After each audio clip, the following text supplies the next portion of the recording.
Hey, they did score 6. But yeah, hey, he was fixing to score 100.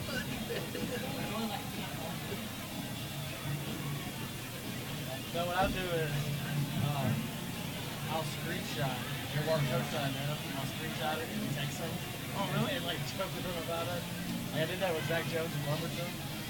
I like it. Yeah. He was like, I hope I didn't say anything stupid.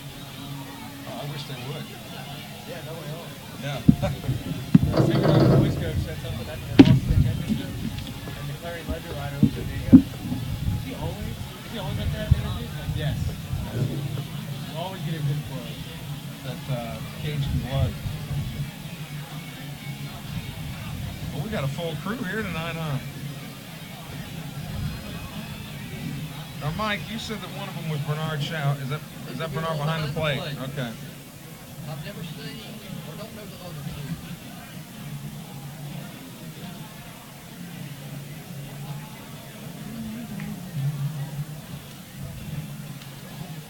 Actually, Sumrall's on the show this week. On the Wild Wings show, yeah. And Perry Central the week after that. Perry Central, bless their hearts, they love our show. They want every one of their teams to come on. Except about 4 or 5 years ago when a guy by the name of Barrett was Tim Barrett. Yeah, Tim Barrett, he's at Laurel now. Is he? Well, he was the head coach at Perry Central. And at the time, the Buffalo Wild Wings would say, the kids that are on the show will buy their meals. So we invited Perry Central and Coach Barrett says, so you're going to buy the meals? I said, yeah, well, I thought he meant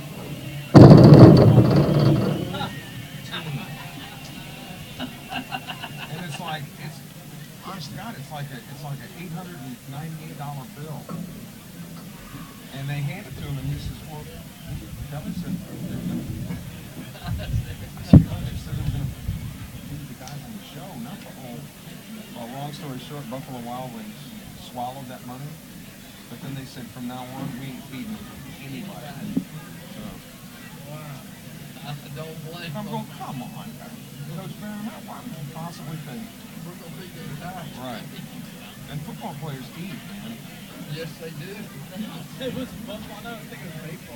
No, the football team. Baseball's bad enough. Yeah. Football team?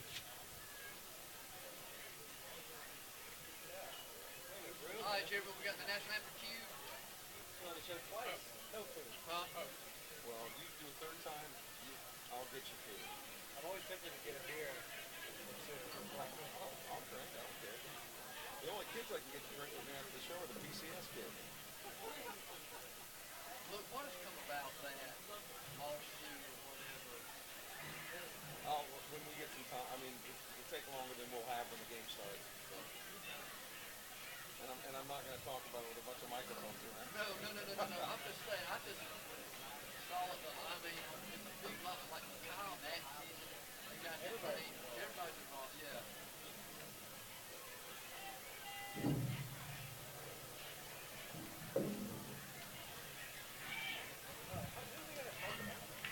We're ready. We're ready.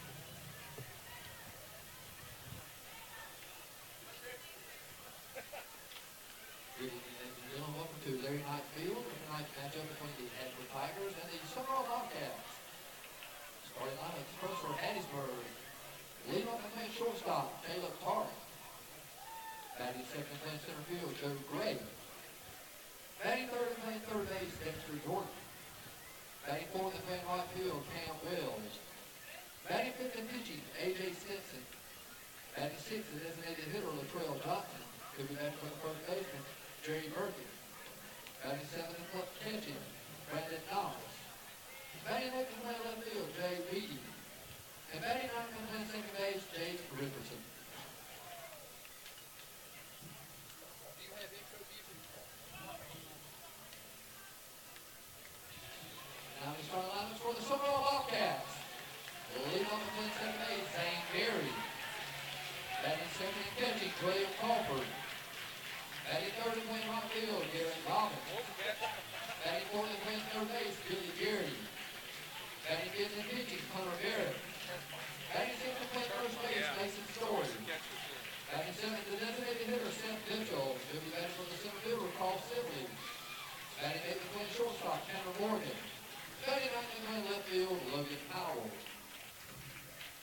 Show boys here in center field.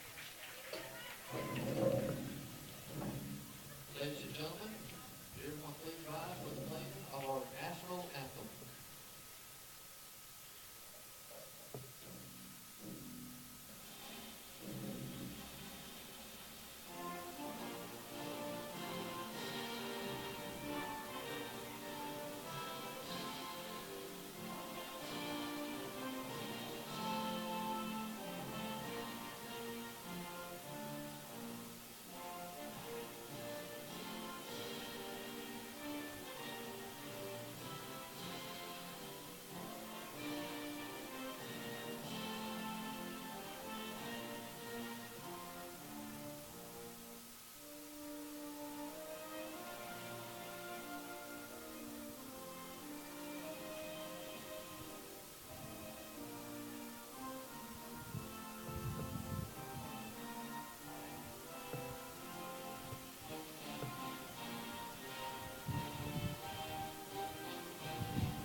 Good evening, everyone, from Larry Knight Field in Sumrall, Mississippi. It's time for 2018 Area High School Baseball. The Sumrall Bobcats open the 2018 campaign against the Hattiesburg High Tigers. Hattiesburg ranked 8th in the country by some pollsters because of a couple of guys in their lineup, Joe Gray and Dexter Jordan, who have been Under Armour All-Americans, Perfect Game All-Stars, you name it. Just about every national ranking service has Gray and Jordan among the two best high school players in the country. Let's take a look at Hattiesburg's lineup. Caleb Tart will lead it off and play shortstop. He'll be followed by the center fielder, Joe Gray. Dexter Jordan, we mentioned, he's playing third tonight and batting third. Cam Wells, the right fielder, bats in the cleanup spot for Coach Joe Hartfield. He'll be followed by the pitcher, A.J. Stinson. Batting sixth, Latrell Johnson. He's the DH. Brandon Knox is the catcher for Hattiesburg. He'll bat seventh. Batting eighth is Jay Reedy, the left fielder.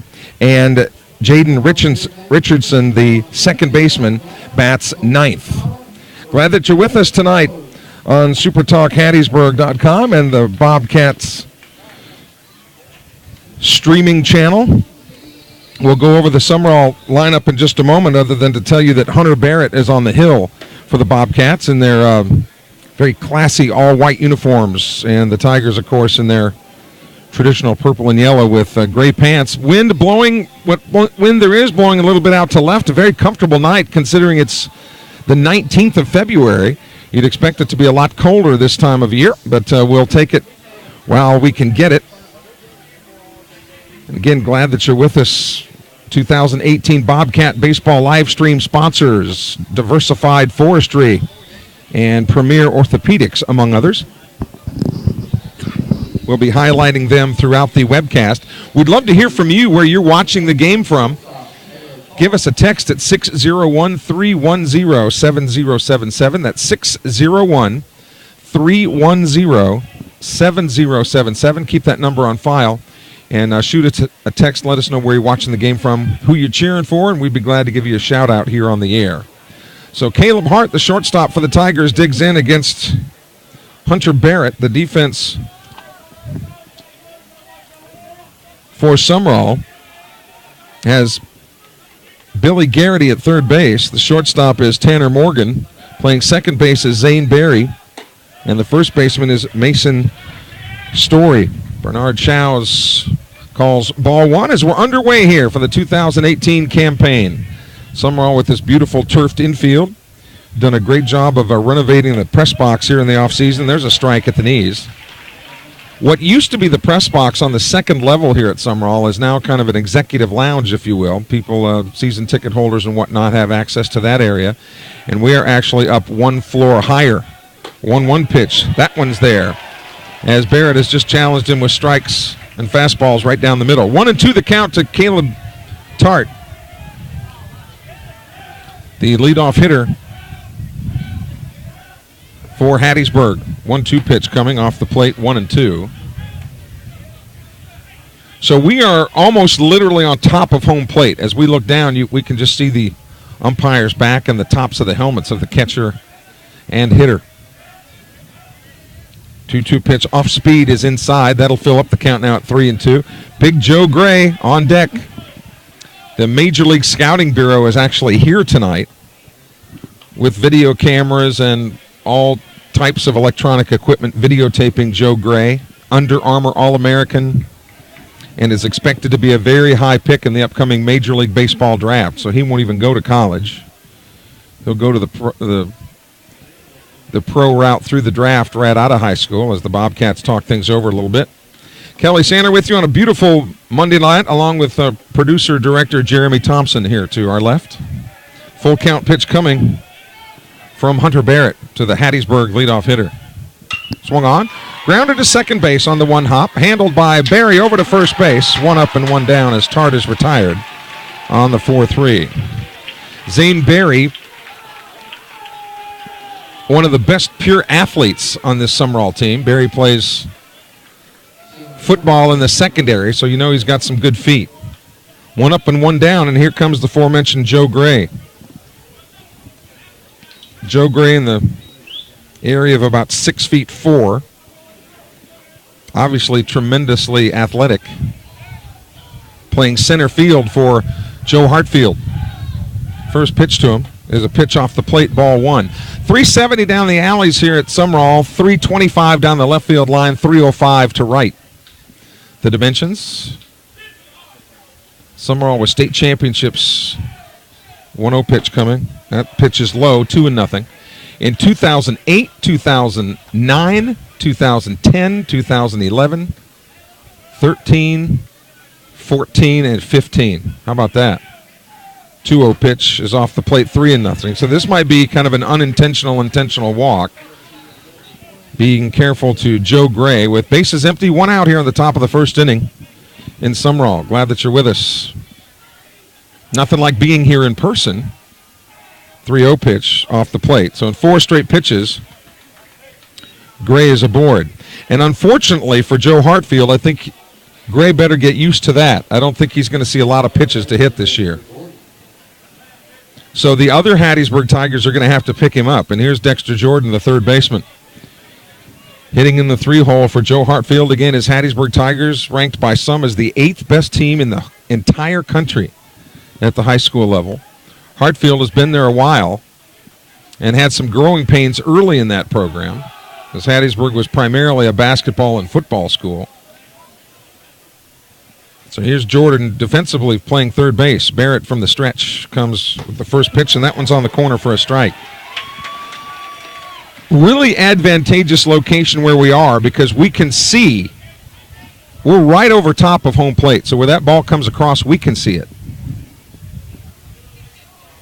And I called that a strike before it ever got to the catcher's glove. Bobcats playing him to pull slightly. Cam Wells, the right fielder, in the on-deck circle here in Sumrall tonight at Larry Knight Field. Again, a turfed infield, natural grass outfield. Sumrall scheduled to play again this Friday as part of the Oak Grove tournament. 4 o'clock game against Taylorsville. Here's the 0-1. Checked his swing, but went around. 0-2 now to Dexter Jordan. The Sumrall boys basketball team in action tomorrow night, which this game was originally scheduled for tomorrow night, but was moved to tonight because of the basketball action, as the throw gets over to first base. Cross Sibley, the freshman for Sumrall, shaded toward left just a bit. 0-2 pitch coming to Jordan off the plate, 1-2. Weren't going to give him anything to hit there, but Barrett just reared back and pumped the fastball in there. 1-2 the count, as usual. The Bobcat stands full of fans. Very few teams travel, or for that matter, have home crowds like Sumrall does. Runner going, 1-2 pitch, and down to second base goes Gray. He's there, no throw attempt. The pitch was ball 2. So 2 balls and 2 strikes. The double play now is off the table, as Dexter Jordan will go back to work.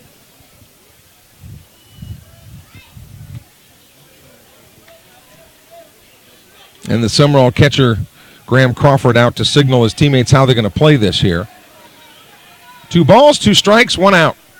Man on at second for the Tigers here in the top of the first of scheduled 7 innings. Barrett wants to gather himself now. Shakes one off, shakes off another one, and now Crawford wants to go out and have a word. Larry Knight, the coach of Sumrall, of course, one of the premier pitching coaches really at the high school level. So those are being, no doubt, flashed in from the dugout. And like Gray, you've got to be careful with Jordan because he's got the ability to put it out of here. And with the wind blowing to left field,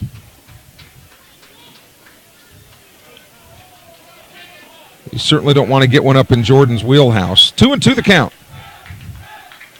Now Barrett's ready to go. Checks the runner and brings it to the plate. Off speed, checked his swing. I think he went. And he did. He's out on strikes. So that'll bring up Cam Wells. That's a big out. Cam Wells, the right fielder now, comes to bat, hitting in the cleanup spot.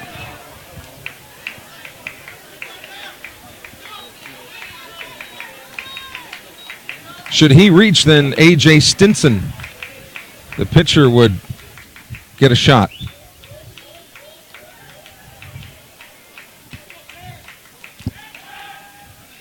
Barrett wants to keep the runner close there at second base. And again, the freshman center fielder, Cross Sibley. Sibley, a left-handed thrower out there in center, but bats right-handed.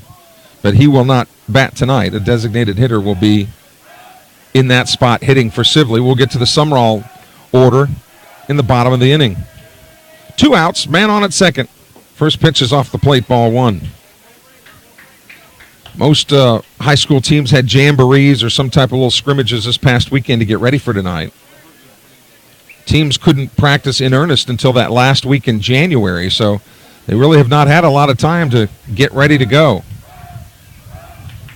But I know the college teams are all off and running and all very happy to do so. Swung on, fouled out of play here to our right. That's where my beautiful 2005 Ford Taurus is parked. Maybe if a ball hits my Taurus, it actually increased the value. A ball and a strike to Cam Wells, the Hattiesburg right fielder. No score here in the top of the first inning.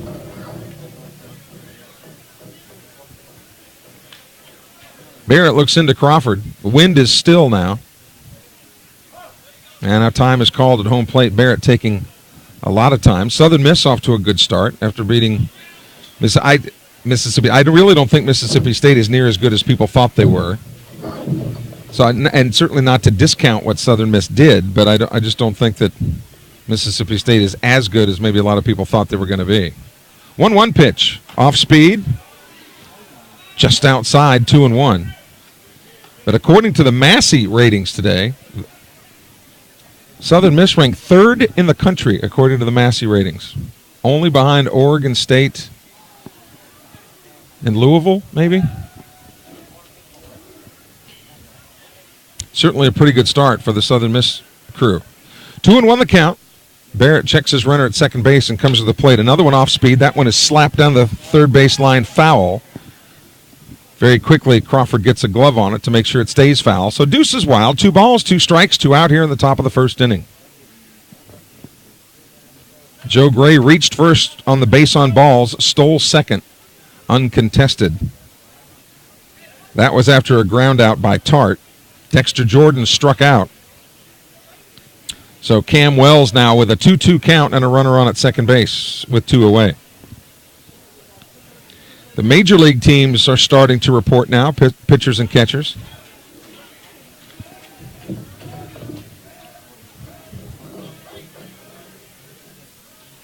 Barrett gives the nod. He's ready to go.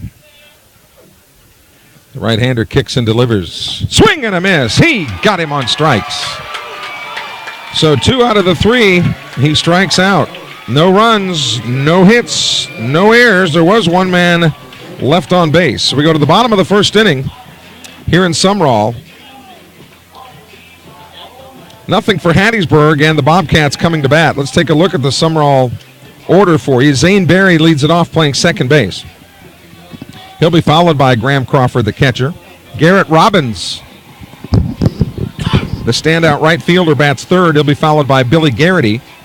Garrity batting cleanup and playing third base. Batting fifth for the Bobcats will be Hunter Barrett, the pitcher hitting for himself. Mason Story, the first baseman, will hit sixth. They'll be followed by Seth Mitchell, the designated hitter, who is swinging it for Cross Sibley, the center fielder. And rounding out the Sumrall order, Tanner Morgan, the shortstop, and Logan Powell in left. So again, for Sumrall, it's Barry, Crawford, Robbins, Garrity, Barrett, Story, Mitchell, Morgan, and Powell. Again, we'd love to hear from you where you're watching or listening to the game tonight. Give us a text at 601-310-7077. It's always fun because once somebody starts texting, then everybody else, nobody wants to be the first one. So 601-310-7077. We would love to hear from you. Other sponsors for Sumrall on the web this year: William Carey University, Magnolia Place of Sumrall, Covington Ridge Retirement Home in Collins, Martin's E-Tax Incorporated, Lautori's Fine Foods, Columbia Medical Supply,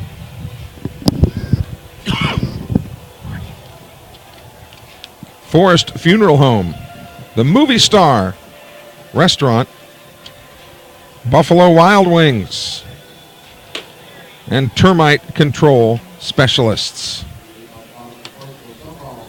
A.J. Stinson, the pitcher for Hattiesburg. He'll face this Sumrall lineup led by Zane Barry, a lefty on the mound for Hattiesburg, against the speedy, quick, and athletic Zane Barry. His older brother Zach Barry played here at Sumrall. With no wind, the Tigers are playing Barry straight away. No, right-handed pitcher. I think I said left. I'm mistaken. Righty versus righty, the matchup here. First pitch from Stinson to Barry is a strike at the knees. And you would think early in the year that the pitchers would be a little bit ahead of the hitters.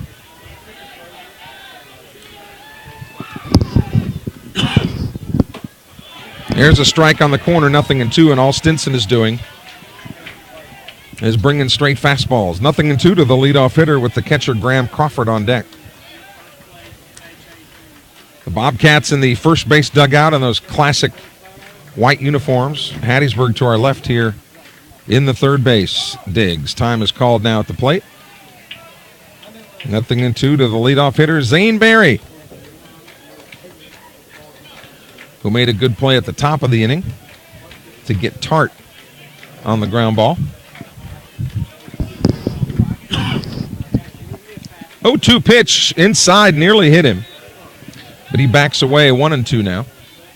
We'll have all of the Sumrall games for you, home and away, here on the webcast this year. But we'd love to see you at the ballpark in person. There's nothing better than being here. 1-2 pitch swung on, slapped toward first. Underneath the glove, there will be no play. Barry gets to the bag in time. There actually was a play. You got to credit the Tigers second baseman Jaden Richardson for getting over there to cover for the first baseman.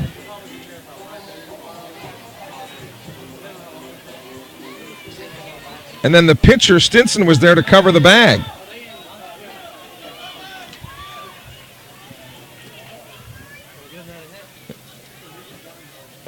And because that ball was so sharply hit, I guess it has been ruled a hit. So Barry credited with a single. Boy, that's one, if you're officially scoring, that could have gone either way. Throw over to first base, and it gets by and into the dugout. Barry will get second base automatically. That ball bounced up off of the turf on the sweep, tried to sweep the tag, and the ball got into the dugout, so that's an automatic second base bag. So the Bobcats have a runner at second and nobody out.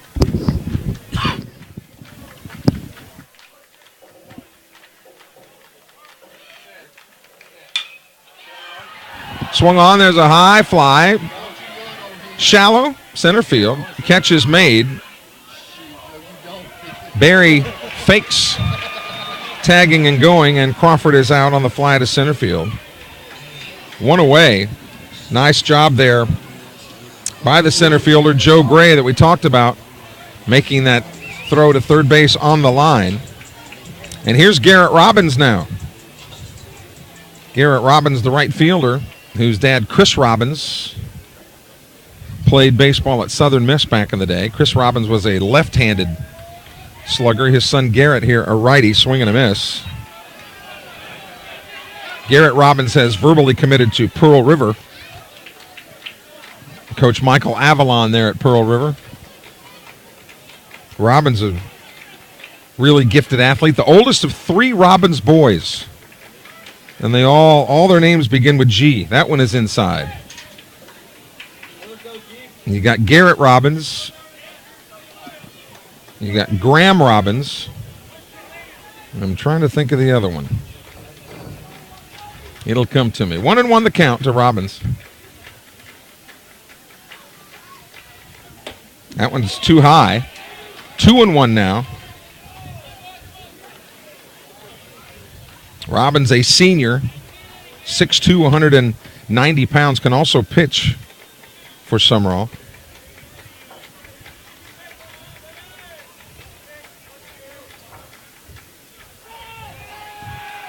Now off of the pitching rubber goes Stinson. Barry doesn't have to go anywhere at second base. Anything hit to the right side, he'll be off. Swing and a miss. Robbins is behind on that one, 2-2.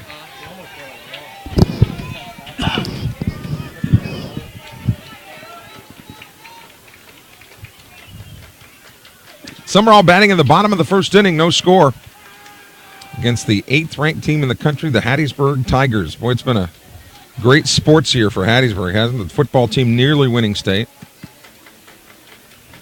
2-2 pitch coming. Inside. Robbins kind of had a hunch at that one, but held up on it. So the count fills now at 3-2. And in my opinion, had Hattiesburg played anybody else in the 5A state championship, they probably would have won. 3-2 pitch, fouled right behind us here. So the count stays at 3-2.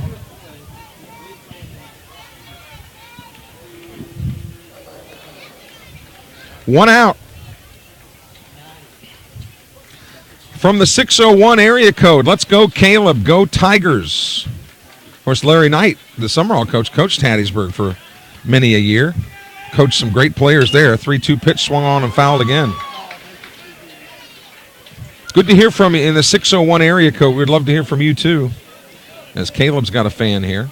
601-310-7077. Garrett Robbins hitting third in the order for Larry Knight, as Billy Garrity, the third baseman, is on deck. Barry can fly at first base. He's a prototype leadoff hitter. Even wears jersey number 1. Now there will be a meeting of the minds, or a sermon on the mound, if you will, while the Tigers will... Did you like that during Easter season? I snuck in the sermon on the mound. Yeah. ACLU, I'm sure, will call me later on tonight. 3-2 the count to Robbins. He is certainly one you have to be careful with. And Billy Garrity, the left-handed hitter, is on deck. It's a non-district game for both Sumrall and Hattiesburg, but the old notion that you never get a second chance to make a first impression. Both of these teams would like to get off on a winning note. And Hattiesburg will be probably prohibitive favorites in just about every game they play this year. So again, full count to Robbins. The payoff pitch coming from Stinson is low, ball 4. So Robbins coaxes a walk out of Stinson. And here's Billy Garrity, the football quarterback.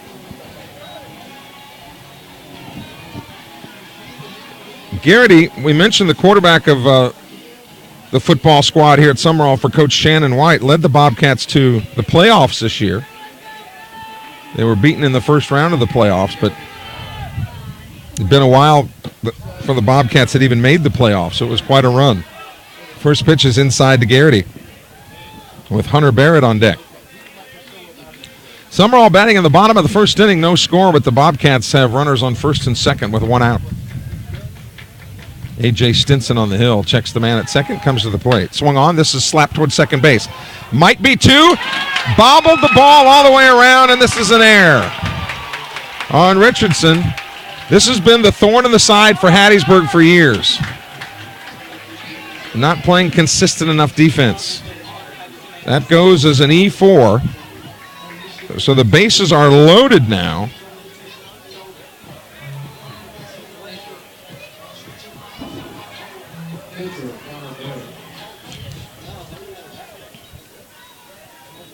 And here's Hunter Barrett to help his own cause here. First pitch to him. Swung on. This is a little flare out toward right field, and that will escape the ballpark. Familiar with the layout here at Sumrall, the football is actually over here to our right. The football scoreboard facing away from us. And over the left field wall is the old home of the girls softball team at Sumrall. That one gets in the dirt but bounces right back to the catcher.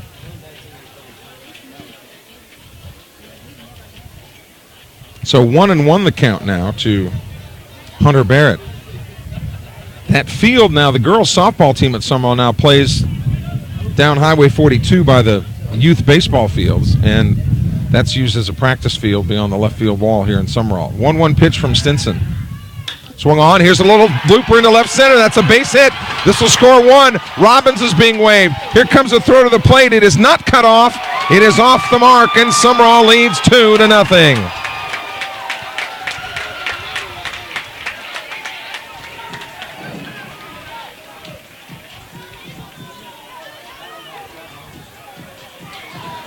So Barrett helps his own cause with a 2 RBI single. And there's only one out in the inning. So Garrity at second base, Barrett at first, and here's Mason Story. The tall, lanky, right-handed hitting first baseman. That was a nice little bloop out to left center field.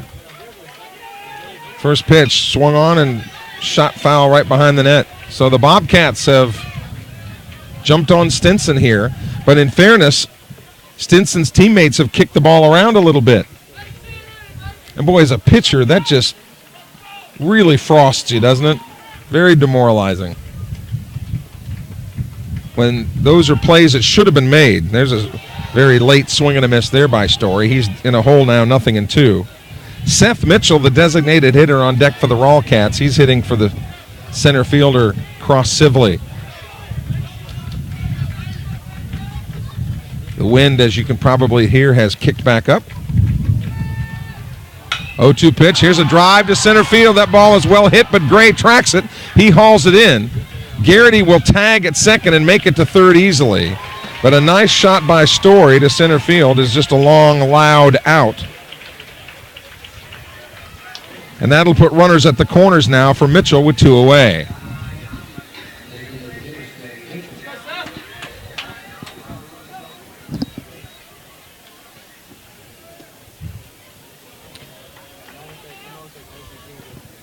The Tiger catcher, Brandon Knox, wants to know how to play this ball here, signaling to the dugout, waiting for the signal, as it's flashed in from assistant coach Brent Barham.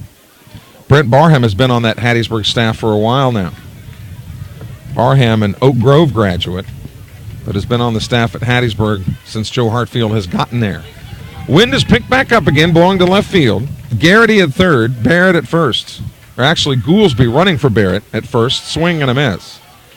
Devin Goolsby, the linebacker for the football team, doing some running down there at first base. Goolsby has had a herky-jerky shoulder during the football season. It was about every game popping out of socket. So Goolsby will do a lot of running this year for the Rawcats. Here's the 0-1. There's a strike. 0-2 down to Seth Mitchell, the DH.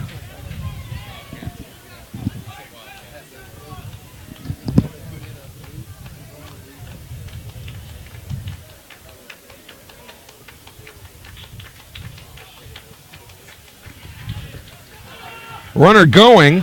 That pitch is inside. Uncontested, Goolsby goes to second base. So now a base hit could score 2 more, as with 2 outs, Goolsby will be moving on any kind of contact.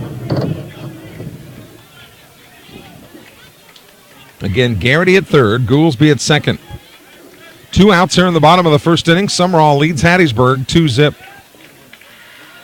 The 1-2 pitch. Swing and a miss. He struck him out. Power versus power there, but Sumrall does come up with 2 runs on 2 hits. There were a couple of errors as well and 2 men left on base, so a lot of 2s there. We go to the top of the second inning. Sumrall leading Hattiesburg 2-0. When it comes to placing a loved one, you want a facility that you can trust, and you have Magnolia Place Retirement Home right here in Sumrall that you can count on to take exceptional care of your family member. At Magnolia Place, they specialize in senior living. It's designed for seniors who need that extra level of assistance in order to experience an enriched life. They provide 3 delicious home-cooked meals a day, have spacious living quarters, and a loving staff. They also provide regular activities and have availability. You can visit magnoliaplaceretirement.com.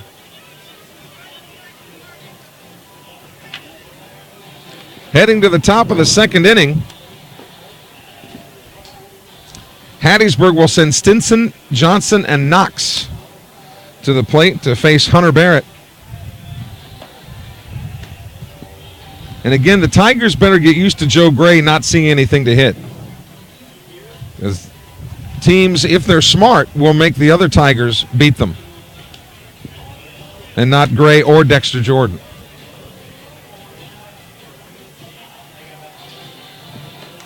That's the thing about baseball, is that the defense really predicates what the offense can do. Whereas in football, if you got a stud running back, you're going to keep running him. But in baseball, you can take a stud out of the lineup by really not even pitching to him.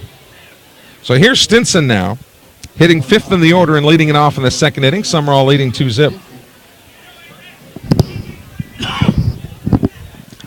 A lot of junior college basketball action being played tonight as the MAC-JC gets down to playoff time. 2 games left in the regular season for those teams. Pearl River playing at Gulf Coast tonight on both women and men's side. Righty versus righty, the matchup. The wind now blowing actually in toward home plate. First pitch from Barrett to Stinson is laced foul. Almost got into the Sumrall dugout here to our right.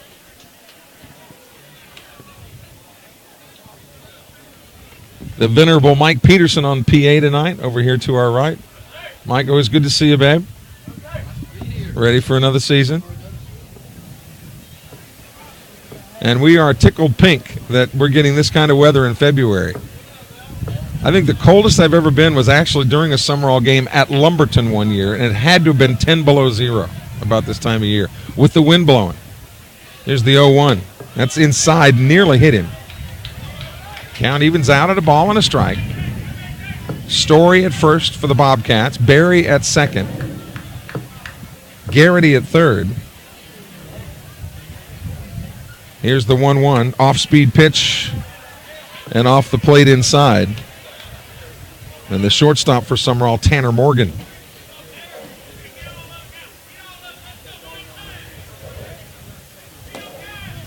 Leadoff hitter here in the top of the second inning. Now time is called at the plate. The outfield left to right for Sumrall is Powell, Sivley, and Robbins. Sivley, the freshman, in center field. Here's the 2-1. Got him on the corner. 2-2 now the count.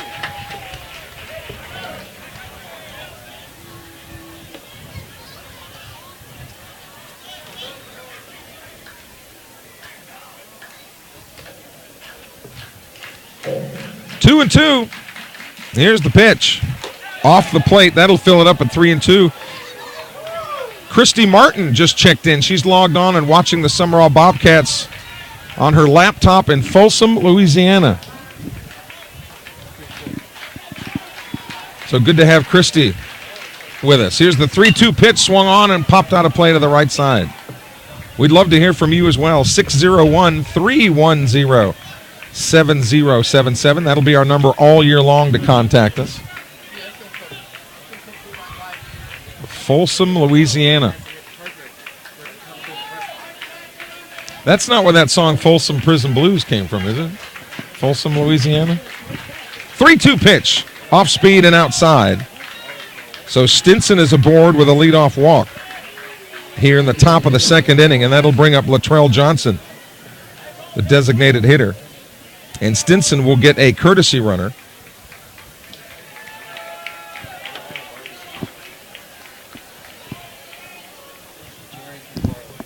McFarland, the courtesy runner. McFarland, one of the JV players for Hattiesburg, actually pitched in the JV game. First throw over to first base back in time.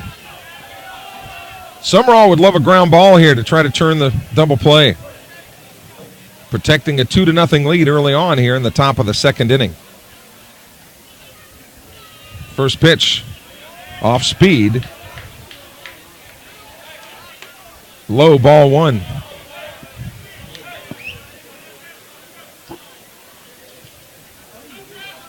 What wind there has been shifting. It's now blowing out to left. In this inning, it's blown in toward home. The 1-0. Low again. 2 and away. That one was also off the dish a little bit. The home plate here is actually part of the material that's woven into this turf infield. Throw again to first base. So Latrell Johnson, the DH, can pretty much sit dead red fastball here on a 2-0 count. I'm sure that's what he's going to be looking for. That's what he gets, and it is low again, 3-0. Larry Knight will go out and talk with his pitcher and his catcher for that matter. While we get a chance, a reminder that it's tax season. If you're looking for professionals you want to be able to trust to do your taxes, well, consider Martin's E-Tax in Sumrall. It's locally owned and operated by Michael and Jenny Martin and offers fast, efficient, and friendly service. Martin's E-Tax can also help you beyond tax season. They're open year-round for personal and business tax services. Visit Martin's E-Tax at 4879 Highway 589 in Sumrall, across from Sumrall Town Hall. Martin's E-Tax, 758-0733. That's 758-0733. So the conference breaks up. 3-0 now to Latrell Johnson. No doubt he'll be on the take, but takes ball 4. So 2 straight walks. Has the Tigers in business here in the top of the second, and Brandon Knox will come to the plate. He's the Tiger catcher. Now we'll see if 7th in the order, if Joe Hartfield wants to put the bunt down to get runners over this early in the game, or is he just going to let him swing away? Starting to cool down a little bit. As usual, huge crowds on hand at Sumrall, one of the richest baseball traditions in the state. First pitch. Strike on the inside corner. A beauty there by Hunter Barrett as he gets back on track to this hitter. Again, the Bobcats would love to see that ground ball. Garrity at the elbow at third. Story behind the runner at first. Of course, no reason to hold the runner at first with a man ahead of him. 0-1 as Barrett peers in. The right-hander now wanted to throw to second base and held up. Zane Berry now indicating to his pitcher what defense they're going to be set in. They're playing Brandon Knox straight away in center field. Sumrall leads it 2-0 here in the top of the second inning, but the Tigers making some noise. So growling a little bit, I guess you could say. Showing bunt. And Barrett comes charging in at second base. A rather interesting defensive formation.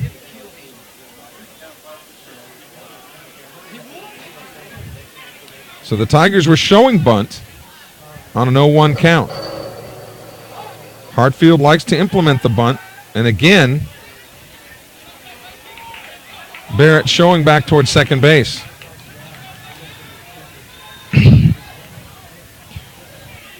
Barry peering into the dugout, wanting to make sure they're all systems go on a bunt coverage. Bunt being shown again. The 0-1 pitch. Now they pull it back. Off-speed pitch bounced into the plate, 1-1.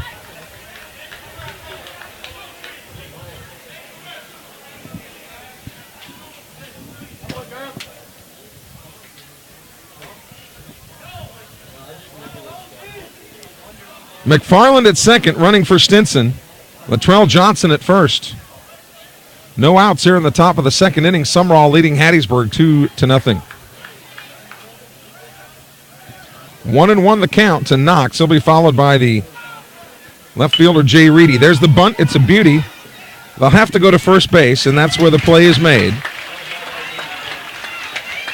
Not surprising there. If you follow Joe Hartfield's career, he likes to implement the bunt, which is really getting to be a lost art for him, really. Very few teams use the bunt anymore, but it certainly works the trick there, getting runners over to second and third.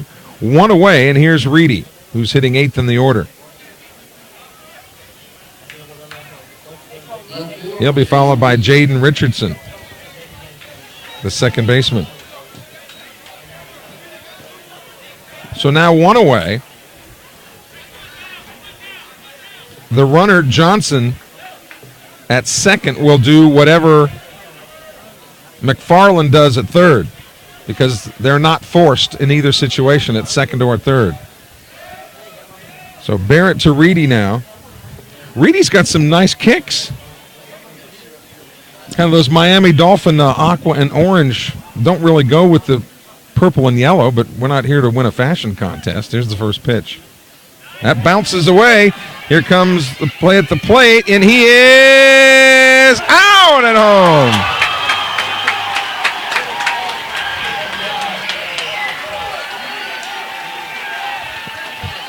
Great hustle by the catcher, Graham Crawford, to dig the ball out. He got it to Barrett, who was waiting, and they slapped the tag on him for the second out. And on the play, as we told you would happen, Johnson advances to third. So 2 outs in the inning now. And meanwhile, back at the ranch, we've got a 1-0 count to Jay Reedy.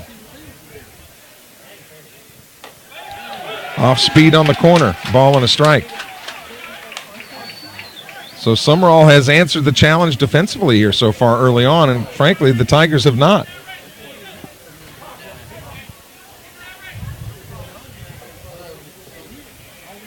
Longtime athletic trainer Jeff Bryant, who worked many years for Coach Larry Knight at Hattiesburg, in the press area tonight.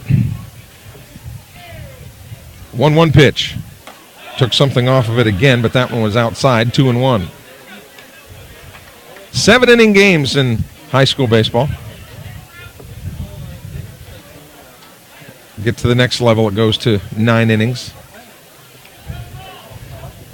Sibley has Reedy to pull slightly. Here's the 2-1. Challenged him with a fastball, and that's right there at 2-2. 2 balls, 2 strikes, 2 outs, 2-0 Sumrall here in the top of the second inning against the 8th-ranked team in the country. What a great litmus test for Sumrall, huh? This early in the year.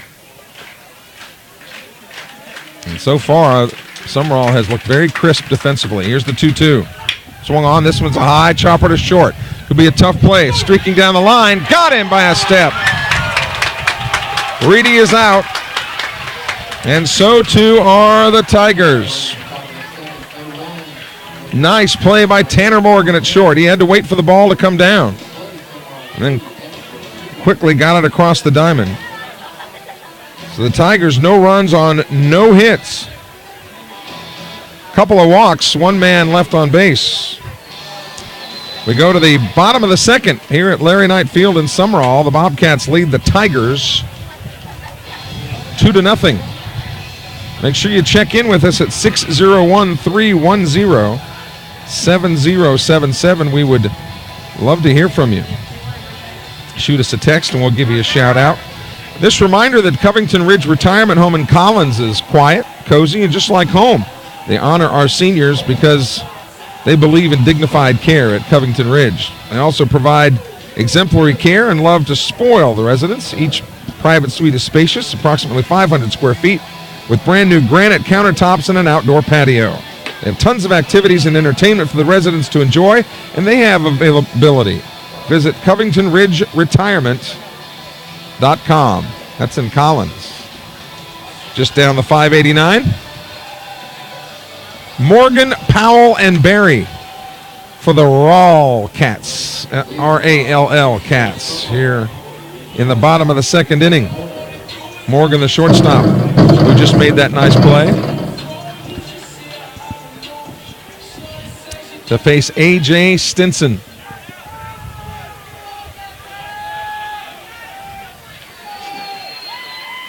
First pitch to him is a foul ball. Looked like it went right off the end of the bat. The handle, not the very end of the bat, but the handle.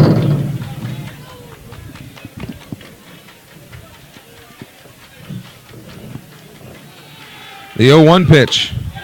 Another strike. 0-2 now to Morgan, the shortstop. Tanner, a junior. Here's the 0-2 pitch.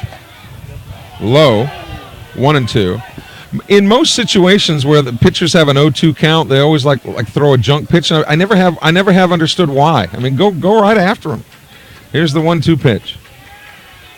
That one's fisted foul, 1-2.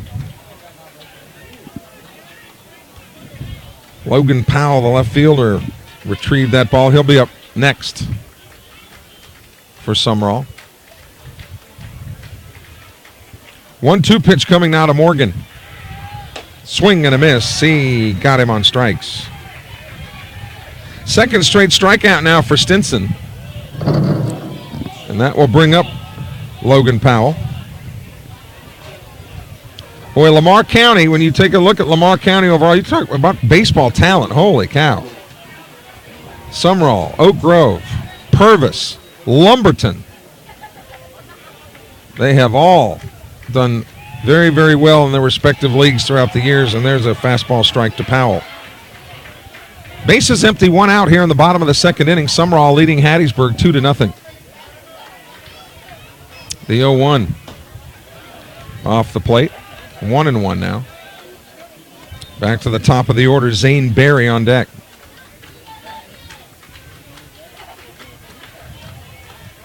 Stinson quickly to work. The right-hander kicks and delivers. Took something off of that one, and it was too high, 2-1.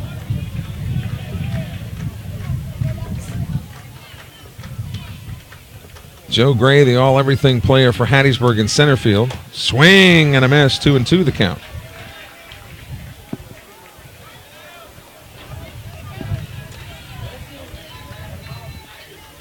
Sumrall fans always into this game from the get-go.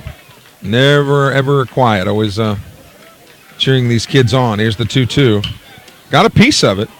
Almost actually hit Barry over here as it kind of caromed off of the padding over here to the right outside the dugout.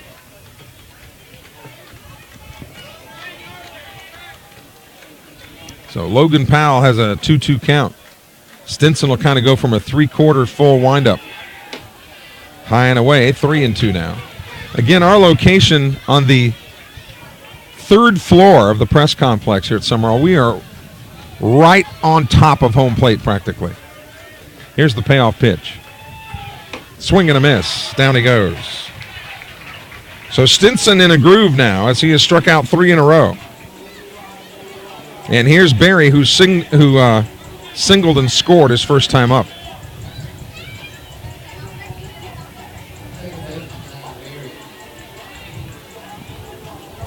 Barry takes a couple of cuts as he gets ready to dig in against Stinson. The wind has died down now a little bit. We talked about baseball in Lamar County. First pitch to him is off speed, ball one. How about the two JUCOs in the area? Jones County Junior College ranked #1 in the country. Pearl River off to an undefeated start. And a lot of those schools are fed by kids from around this area. Here's the 1-0. There's one at the knees. Count evens out at a ball and a strike now. Mentioned pitchers and catchers about your point. Is it generally assumed that the Detroit Tigers will win the World Series this year? Is that the general assumption? Whoops. That happens sometimes. And Stinson will have to regroup himself.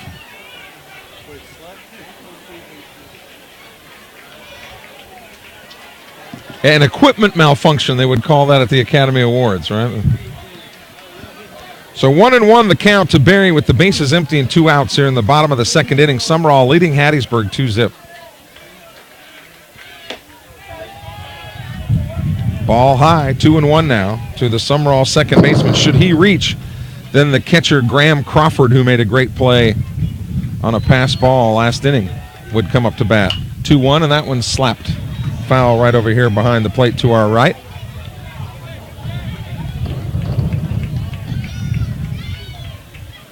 We joke about the Detroit Tigers because that's my team. They'll probably finish last in their division this year. Here's the 2-2 pitch. Swung on, same place on the foul ball. This might be the Yankees' year again.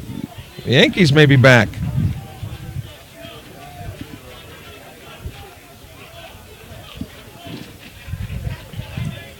2-2 pitch coming to Barry.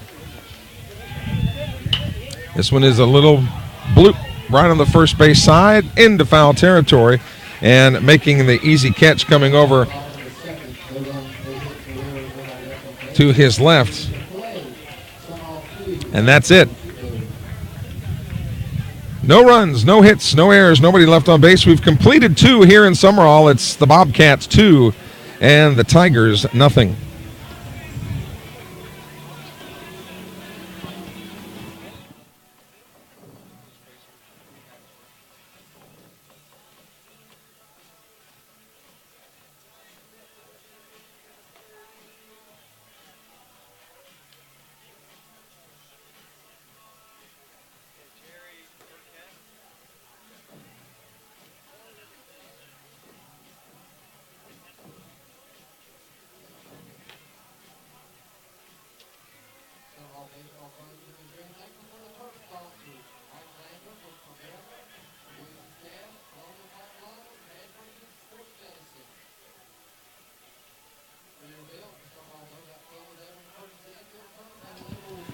Head to the top of the third inning. It'll be hitters 9, 1, and 2 to face Hunter Barrett, Jaden Richardson, Caleb Tart, and Joe Gray with a 2-0 Sumrall lead. Sumrall's next action scheduled for Friday afternoon at 4 o'clock against the Taylorsville Tartars. For more than 100 years, William Carey University has equipped students with the skills they need to succeed personally and professionally. William Carey graduates excel at home and around the world, whether you're a young adult just starting your life's journey or an experienced professional seeking to advance your career. Explore the many opportunities available at William Carey University. There's no better place to start with an education that equips you for every good work. William Carey University, proud to support Sumrall Bobcat baseball. So here's Jaden Richardson. Takes a strike on, or a ball rather, outside. Richardson, left-handed, hitting second baseman, looks at a pitch that's low, 2-0. Garrity in on the grass, so to speak, even though this is a turf infield at Sumrall. 2-0 pitch, that's outside, 3-0. Last inning, Barrett got into trouble by walking Stinson and then Johnson before getting out of it with no harm done. But the walks will eventually catch up to you. The fact that this whole infield is turf for Sumrall really helps as far as drainage is concerned with rain and so on that we get in South Mississippi. There's ball 4. It drains beautifully, so it can really take a lot of water, and they can still play on it. So here's Caleb Tart with a man aboard. Tart grounded out to Barry his first time up. He's 0 for 1. Throw to first, back in time. Bernard Show's the umpire behind home plate. Again, Sibley in center field for Sumrall, shaded just slightly toward left. Throw again to first and the runner back. Show's the receiver, or Story rather, the receiver at first base. Show's the home plate umpire we just talked about.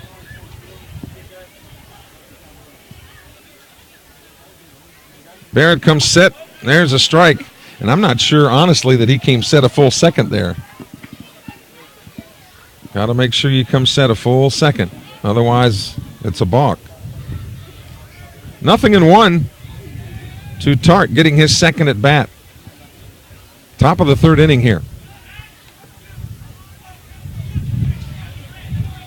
The Taylorsville Tartars, who Sumrall scheduled to play on Friday as part of the Oak Grove tournament. Of course, they've produced a guy by the name of Billy Hamilton, who's played quite well for the Cincinnati Reds. 0-1 pitch. Outside, 1-1. Billy Hamilton may be the fastest guy in the major leagues right now.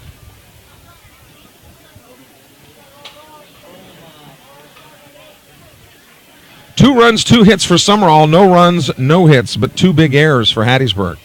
Sumrall leads at 2-0. Tigers batting in the top of the third. 1-1 pitch. Too high. 2-1. Another dead red fastball pitch would usually be the call here on a fastball. Tart, the leadoff hitter. Hattiesburg looking for big things from this club this year. 2-1. Swing and a miss. And a pitch on the inner half of the plate. Count evens up now at 2-2.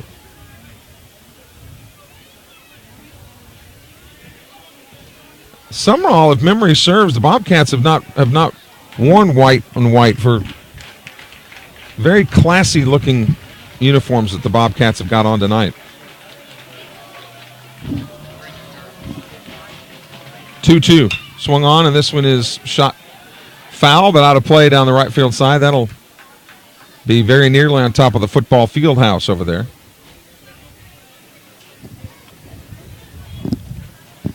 And the bullpen may be beginning to warm a little bit for Sumrall. Halen Sanford getting ready to loosen in the right field bullpen for Sumrall. 2-2 pitch. Got a piece of it. Fouled it back, and that actually might have got Crawford on the foot. I'll tell you what, that's the quickest position in the major leagues is at the catching position. The reason is because nobody wants to catch. It is brutally rugged back there with some of the shots you have to take. So if you really want to play big league baseball, decide you're going to be a catcher and work hard at it. 2-2 the count to the hitter, Caleb Tart. Tigers batting in the top of the third, trailing Sumrall 2-0.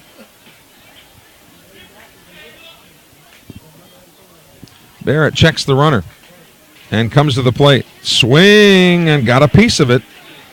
The count stays at 2-2. There was an off-speed pitch that Tart was way out ahead of and was just able to get a piece of it.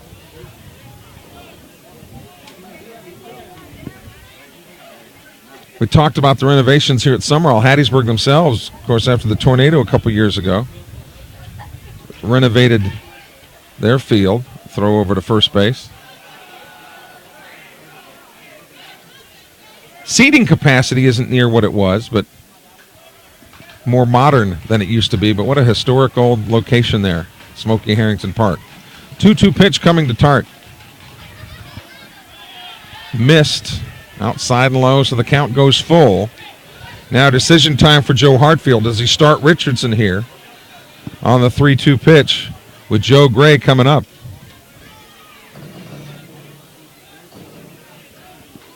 We'll see if he puts Richardson in motion. Tart will be protecting here on a 3-2 count. Here's the pitch. Swung on, and that one is squibbed foul over here outside of third. So the count stays 3-2. That little banging that you hear, those wires, that's below us. And some of the kids sometimes will get up there on that.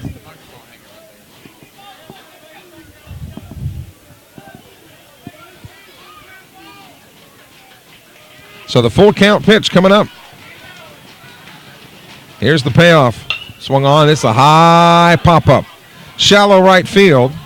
Barry going out. He calls it and puts it in his back pocket for the first out. A big out there. So one away. And now first base is not open. So do you respect Joe Gray so much that you unintentionally walk him again and move a runner into scoring position, or do you try to challenge him? Again, this is by all accounts and by all the people who make their living judging talent, this Joe Gray from Hattiesburg is going to be a big leaguer very, very soon. So you may be seeing something special here tonight on our webcast. Thanks to all of our sponsors, including Diversified Forestry and Premier Orthopedics. First pitch from Barrett to Gray. Took something off of it, came inside with it, ball one. Sibley again shaded a little bit toward left, in center. Gray has seen 5 pitches, and all of them have been out of the strike zone so far. Sanford again continuing to loosen in the Sumrall bullpen.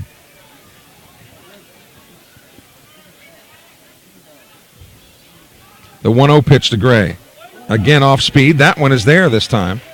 1-1. So they are going to challenge the big guy here. And Dexter Jordan is on deck. Sumrall protecting a 2-0 lead here in the top of the third.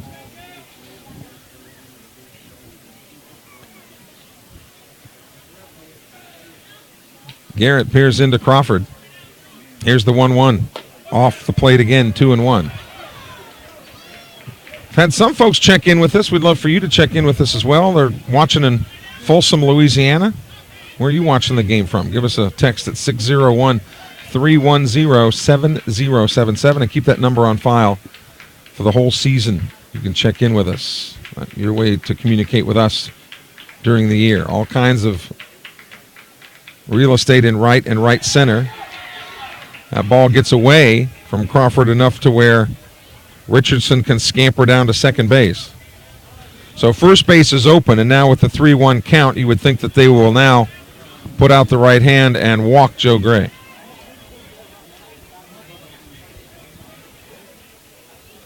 That's what I would do.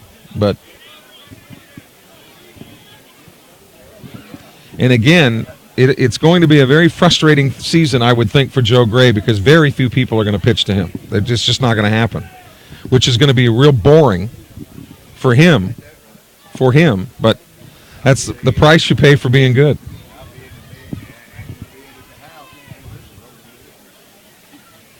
Three and one, the count to Gray.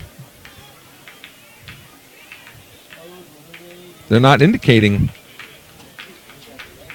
ball 4 to put him on base. But that pitch is off speed and inside for ball 4. For the second straight walk for Joe Gray. And the 5th walk of the game given up by Barrett. But again, nothing to show for it so far for Hattiesburg. And here's Dex Jordan. He struck out swinging in the first inning. So Richardson at second, Gray at first. With one out here in the top of the third, Sumrall leading Hattiesburg 2-0. Pickoff play at second.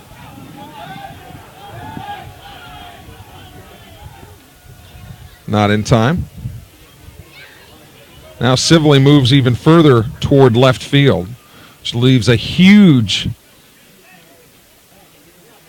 hole in right center and right field. Garrett Robbins is going to have a lot of ground to cover out there if it goes to that side. And that one is fouled out of play to the right side, and that's where Jordan was trying to go. 0-1 to the Hattiesburg third baseman here in the opener for both of these teams.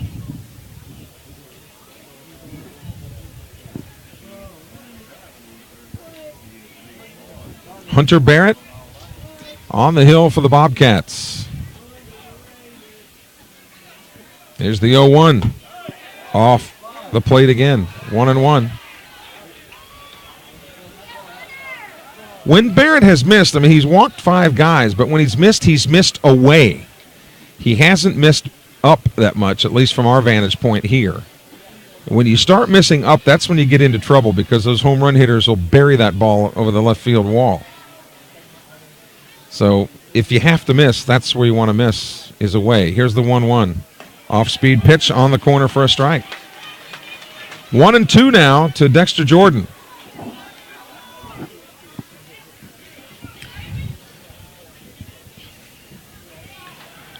Barrett will go to the towel there. God, just a perfect night for baseball. Especially, again, that it's February 19th. The 1-2.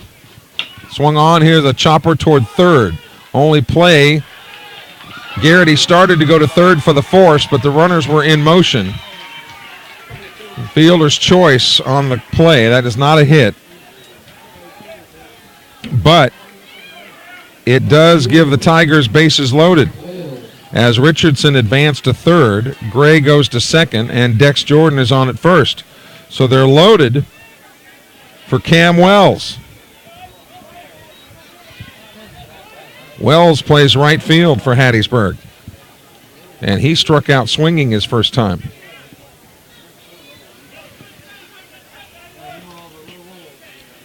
So the Bobcats playing with fire here now in the top of the third inning.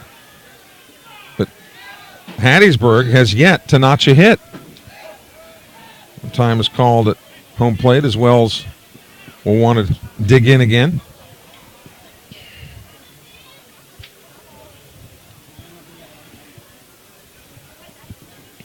Boy, Barrett would love a ground ball.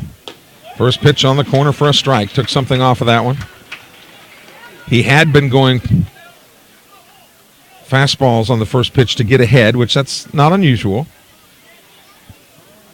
But took something off of that one. A nice one on the corner. Runners have to go on a ground ball.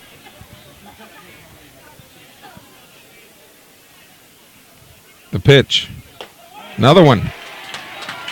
That was the fastball. So Wells in a hole now, 0-2. And this would be a big out because the pitcher is on deck. 0-2. So we'll see if Barrett goes off the plate again as he has on 0-2 tonight, or if he comes right after him. Took something off it. This is a high pop down the right field line. This ball is going to be foul. Garrett Robbins was on his horse trying to get over there, and he was about 2 steps outside the foul line and tried to make a basket-style catch. Barry was also backtracking.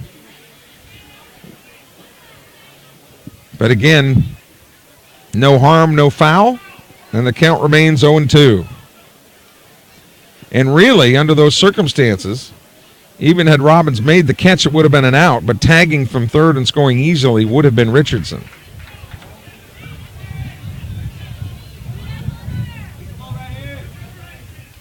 So again, Hunter Barrett ahead in the count.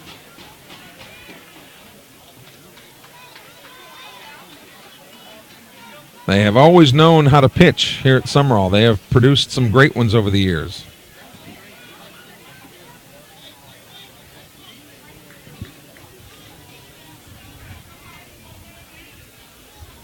Drake Nightingale now at Pearl River, the ace starter down there for Coach Michael Avalon. was a Sumrall product. Here's the 0-2 off the plate, 1-2. Of course, Luke Lowry played at Southern Miss. Connor Barron went to Sumrall. He was a Southern Miss guy. Larry Knight's own son Alex now at West Florida. I mean, they just crank out players here year in and year out. 1-2 the count to the number 4 hitter, Cam Wells, with the bases loaded here for Hattiesburg in the third. Sumrall leads it 2-0.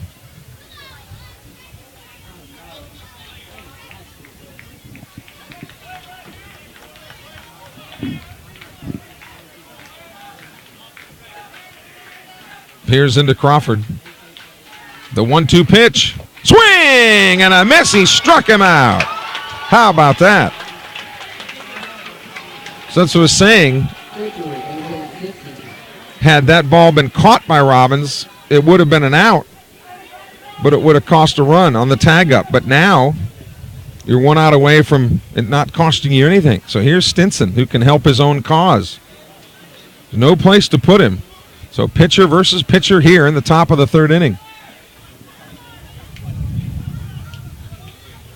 The Tigers have had runners every inning, but have not been able to put any across. They have yet to officially have a hit. Off-speed pitch, there's a shot right at first. Story handles it on one hop, and that's that. So again,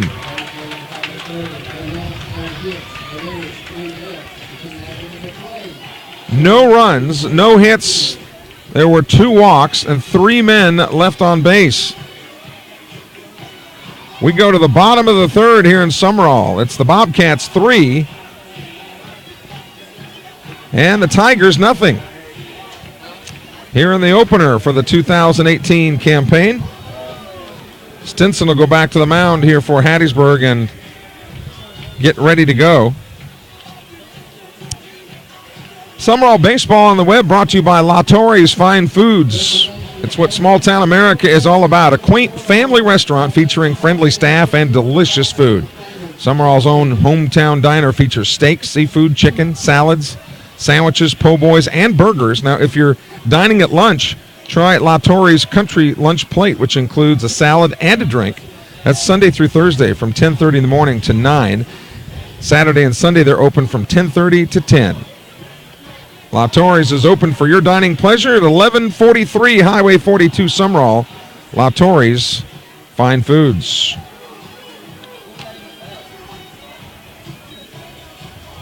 Crawford, Robbins, and Garrett, the Sumrall offerings here in the bottom of the third. Kudos to the music guys tonight, going back to the 70s and 80s, including the Village People's YMCA, huh?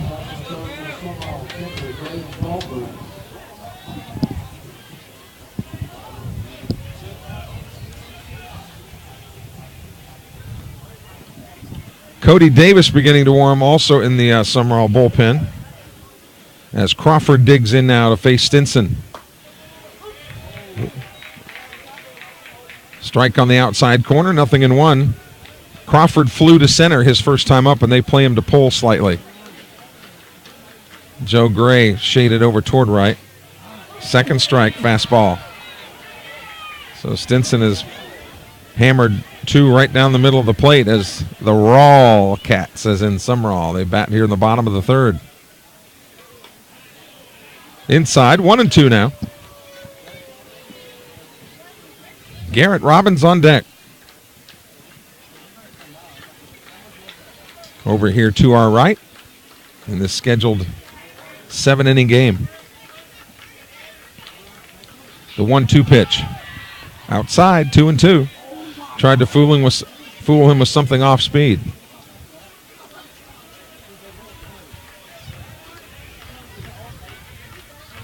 The 2-2 offering. Low, 3-2 now to Crawford. Should Crawford reach, Goolsby would probably have a helmet ready to run for the catcher. No secret that catchers aren't necessarily very fleet of foot. Swung on. Here's a little pop out toward right center field. Richardson underneath it has to come back and make the grab. So some drama when perhaps there shouldn't have been any, but Crawford is out on the pop-up, and here's Garrett Robbins, who walked and scored his first time up.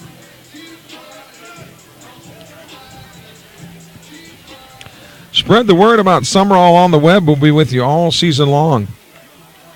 Home and away. First pitch to Robbins. Bounces in there for ball one.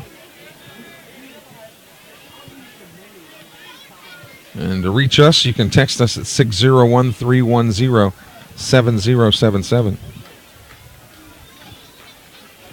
Robbins kind of bouncing that bat on his shoulder. There's a pitch that's too high, 2-0. Robbins hitting third in the order. The cleanup man, Billy Garrity, up next. Here's the 2-0. Swung on. This one's off the fist. A little looper to shortstop, and that'll be handled rather easily by Caleb Tart.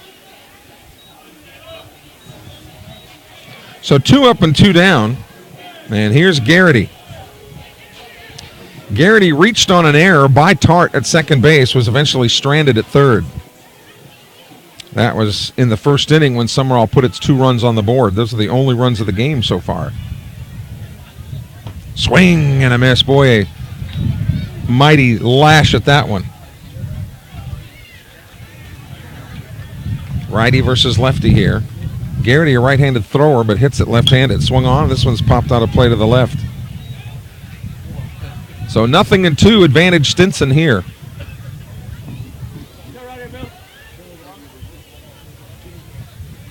Base is empty, bottom of the third inning. Sumrall leading Hattiesburg 2-0. The 0-2 pitch. Swung on. Here's a looper out toward left field. That's way back against the fence, and it is gone! A solo shot by Billy Garrity. Just a very, very slight breeze, but that was a low liner that just dove over the fence, and Garrity has given the Bobcats a 3-0 lead.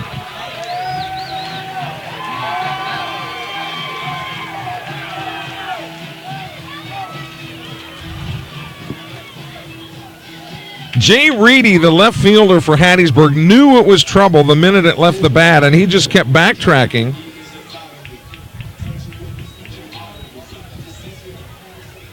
And he saw it plummet over the left field wall, and Sumrall leads it 3-0.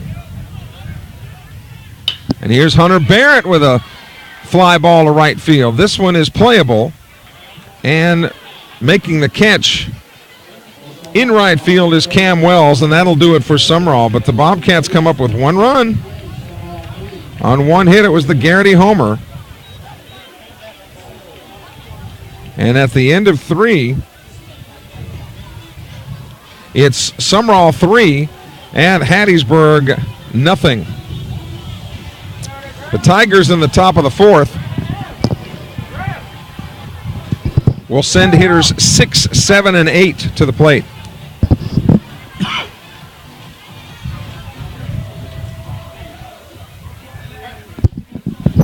Columbia Medical Supply is the place for medical supplies and equipment. Hospital beds, power wheelchairs and scooters, bathroom safety and mobility equipment accessories are available for in-store pickup or delivery. Columbia Medical Supply specializes in equipment for sleep apnea with a respiratory therapist on staff. Most insurance is accepted. Go see Kim or Greg Patterson, Courtney, Annabeth, or Will at Columbia Medical Supply, 803 Highway 98 Bypass in Columbia, or you can call them in Columbia at 736-0843. That's 601-736-0843. Columbia Medical Supply, proud to support Sumrall Bobcat baseball. The wind really picking up here now. Glad that you're with us on the web. Boy, a beautiful HD picture there. Jeremy Thompson pushing all the right buttons, and we're ready to get back to work here as the Tigers come to bat.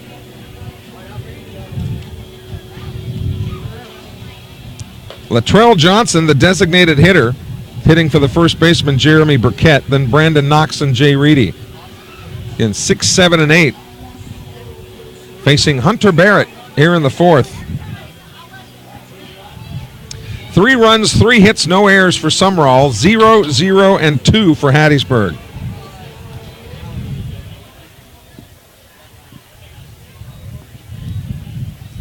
Bobcats huddle at the pitcher's mound. Wasn't that a great picture? You get right behind home plate. I remember back when those pictures were in black and white, Jeremy.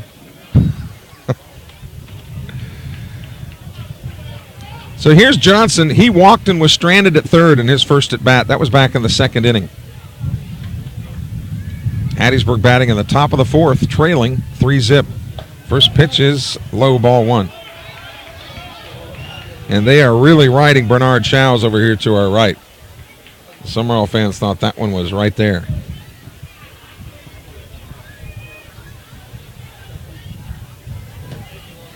There's ball 2 to the big DH. The Tigers with those old English numbers on the back of their jerseys. As you hear the wind picking up. 2-0 pitch is inside, 3-0. The Tigers have been the recipients of a walk, at least one walk in every inning so far. But they have not been able to convert any of them into runs. 3-0 strike. And you normally think that strike zone loosens up a little bit anyway, but that was as pure a strike as you'll find. The 3-1 pitch. Strike 2 on the corner. And Johnson committed the cardinal sin, taking off to first base. That just gives the umpire permission to throw up that right hand. So the count fills at 3-2. Leadoff hitter for Hattiesburg here in the 4th. Called strike 3. How about that? Johnson goes from running down to first base thinking he had walked to striking out. The 4th punch out of the night for Hunter Barrett.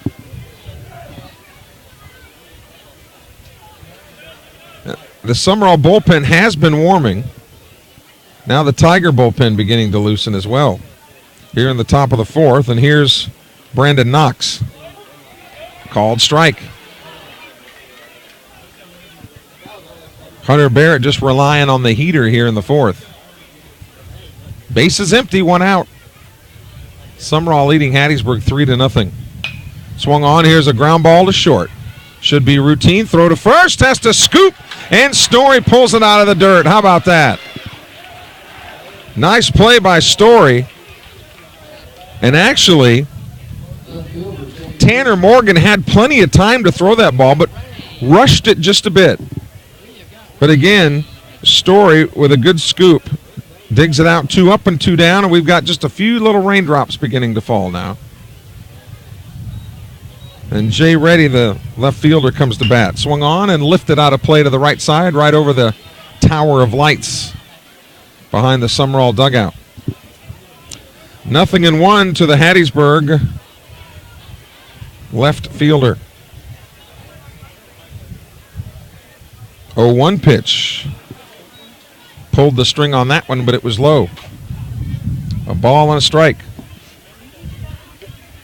Always something special about opening day. Tonight, no different. Just a perfect night for baseball. 1-1 pitch. Jammed him a little bit, and he fouled it off to the right. We mentioned this earlier, but Reedy gets my vote for the best shoes tonight. Those Miami Dolphin aqua and orange. Those are nice. Again, don't match the uniform, but nice nonetheless. The 1-2 pitch. In the carpet, 2-2. Looking ahead to the Sumrall 4th, they'll have hitters 6, 7, and 8 come to the plate. Same thing that Barrett has faced here. 2-2. Swung on, a little looper towards second. Hurrying is Barry, throwing across his body, can't dig it out, and that's an infield hit. Hattiesburg's first hit of the night is an infield single by Reedy with 2 outs in the 4th. Barry was playing about 3 steps into the grass out there in right field, and that one was kind of a helpless little looper there that there was even had he got there in time with the speed of Reedy, he was not going to get him.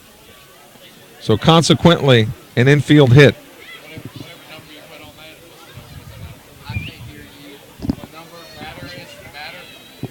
So Jaden Richardson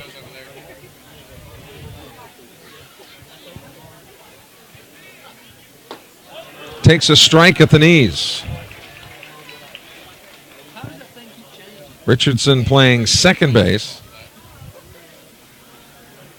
We just took a few little spits of rain, and that's it. Now we're back dry again. Throw over to first base. Boy, Barrett has been really paranoid about the Hattiesburg runners tonight. He has gone to first base about 25 times tonight, all in all. If the Tigers can fly, they can make some things happen. Next pitch, leaning but laying off of it is Richardson, and that's outside for a ball. Sumrall leading Hattiesburg 3-0 here in the top of the fourth inning.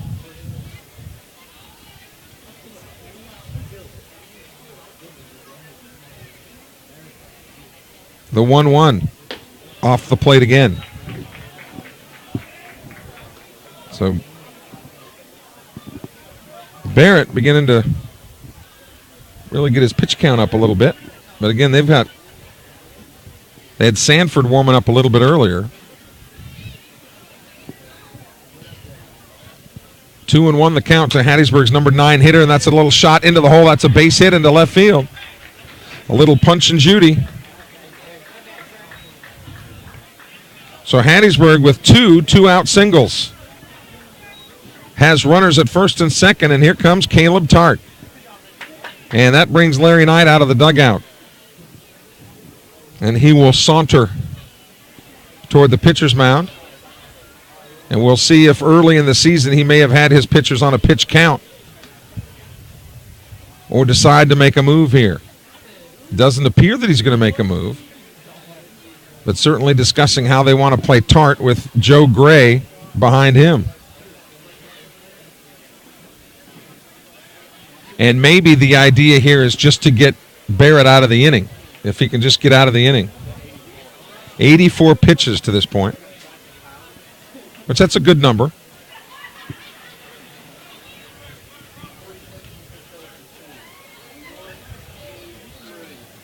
I'm sure that's the discussion. So runners will be going on contact now. Tart is 0 for 2. He has grounded to second and popped to second.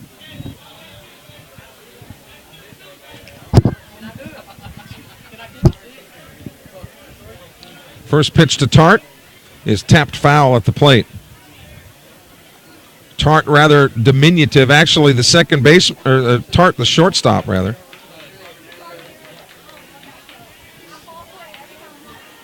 Rather diminutive in stature. But again, a prototypical leadoff hitter, guy that can really scoot.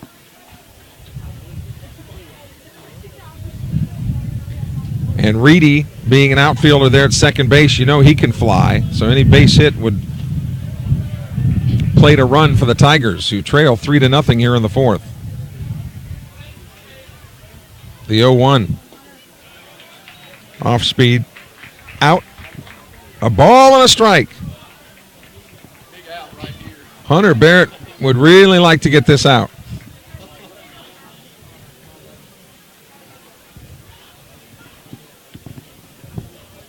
Because Joe Gray, who has walked twice, is on deck. The 1-1 pitch. Swung on, a shot right to Barry and in and out of his glove. This will score a run. Coming to third, and the runner is out, but the run scores. The run will score. A heads-up play by Barry. He had to leap. In fairness, he really had to get up off the turf. The ball popped out of the kind of the thumb of his glove, and he was alert enough to get Richardson coming around to third base. So it'll be a single for Tart and an RBI. So the Tigers come up with 1 run on 3 hits. And they'll get to face Joe Gray with the bases empty in the 5th inning, which is exactly what they wanted to do. So Sumrall comes to bat now. In the bottom of the 4th inning, leading Hattiesburg 3-1. Movie Star Restaurant is the place for home-cooked favorites in the Pine Belt like fried chicken, vegetables, macaroni and cheese, meatloaf and mashed potatoes, just to mention a few.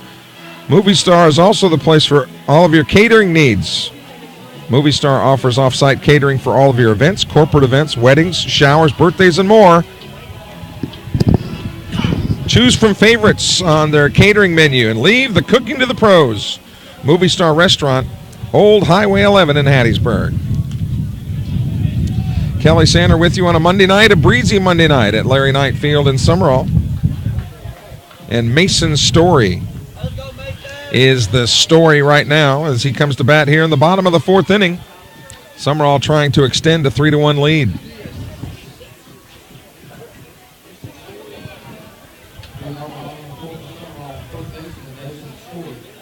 First pitch from Story is a drive to right field, but right at the Hattiesburg outfielder who was there to make the grab. Cam Wells was right there, didn't have to move a step.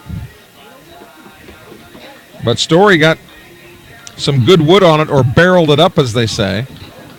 Larry Knight coaching down at third base, and Coach Cooley down there at first. Base is empty, 1 out. And here is Seth Mitchell.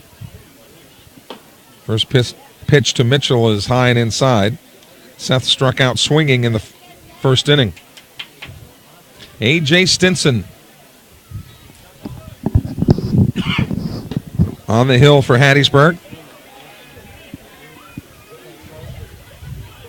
Pitches that one high, 2-0.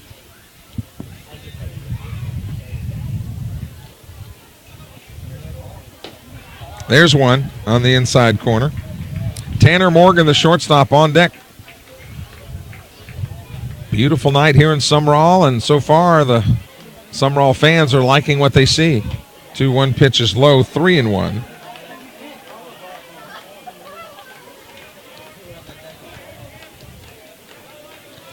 Mitchell hitting 7th in the order as the designated hitter tonight. Swung on, popped him up. Right side of the infield, Richardson about 4 steps into the grass, makes the grab, and there's 2 away. So 2 up and 2 down, and that'll bring up Tanner Morgan, who struck out swinging in the second. Beautiful high-definition camera. You see the scoreboard up there in the right-hand corner. And we'll try to fill in some blanks for you. First pitch to Morgan is a fastball strike on the corner. So we'll see if Barrett comes back out in the top of the 5th. I would guess that he probably doesn't, but we'll see. The pitch outside, a ball and a strike to Tanner Morgan. Should he reach, then Logan Powell would come up. Outside again. Boy, Stinson all of a sudden is getting the baseball, getting the signal, and going. Ready to go to work again. Here he goes. Inside corner strike. 2 balls, 2 strikes, 2 outs. Bases empty for the Rawcats here in the bottom of the 4th inning. They lead Hattiesburg 3-1. The 2-2. Swing and a miss. He struck him out. So Stinson makes easy work of Sumrall in that inning. But 4 in the books here at Larry Knight Field, and it is 3-1 in favor of the good guys.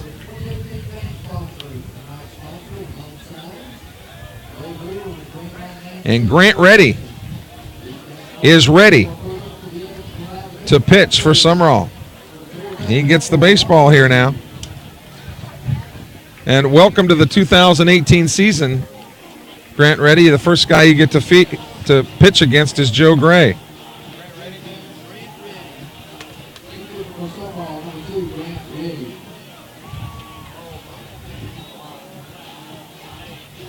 It'll be Gray, Jordan, and Wells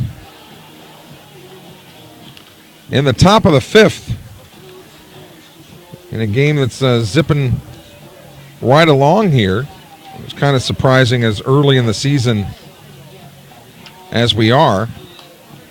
You can support your high school and give the hometown advantage when you dine at Buffalo Wild Wings in Hattiesburg. On the day of the game, come in to eat, and Buffalo Wild Wings will give 10% of the cost of your meal back to your school. The menu is loaded with go-to crowd pleasers and fast break lunch specials daily, so you can feed your family and support your team in a fun family atmosphere. See the store for details. Buffalo Wild Wings, just off of I-59 and Hardy Street in Hattiesburg. Always have a good time at Buffalo Wild Wings, but as a football fan, I was always a Bengal fan. I'd always go watch the Bengal playoff games at Buffalo Wild Wings, only to see the Bengals lose. So, ready.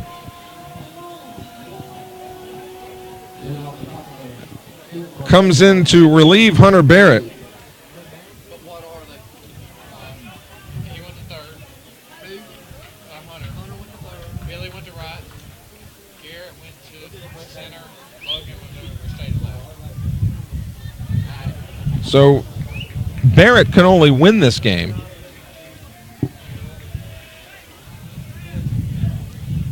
Ready, the first pitch to Joe Gray is outside, ball one. And again, Gray has walked twice.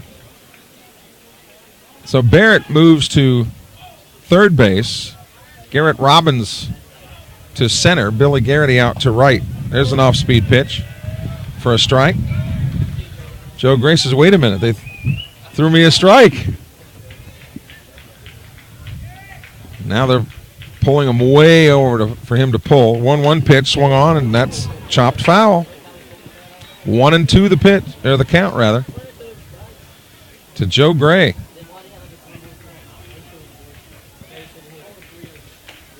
Top of the fifth inning. There's just a little threat of a little rain earlier tonight, but things have settled in just very, very nicely here. 1-2 the count to Gray. Off-speed pitch. There's a grounder toward third. That ball is fair ball. Ready. The pitcher was looking toward third. And then Barrett thought the ball was going to go foul, and it did, but not until it went past third base. So a mental miscue by Sumrall there has Joe Gray at second base. So you have to rule that a hit. Not the prettiest thing you've ever seen.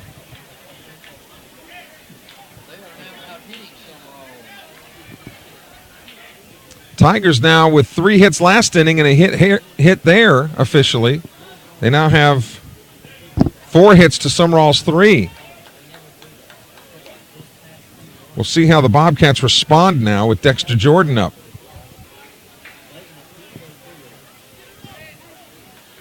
So Joe Gray is actually credited with a double. That's about the most innocent-looking double you've ever seen. First pitch here. Bounces in there for ball one. Dexter Jordan has struck out and reached on a fielder's choice. Sumrall protecting a 3-1 lead here in the top of the fifth against the 8th-ranked team in the country.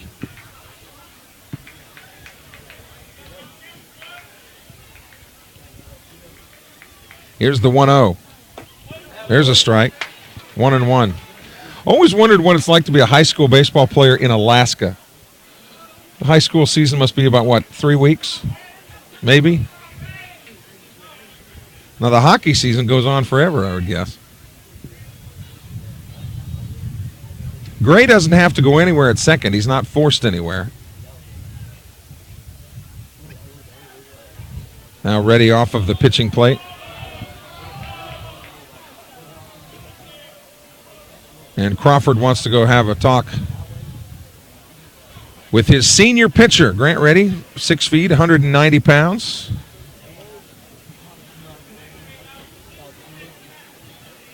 So again, Garrett Robbins now in center field. Garrity in right, and the freshman Sibley will head to the bench.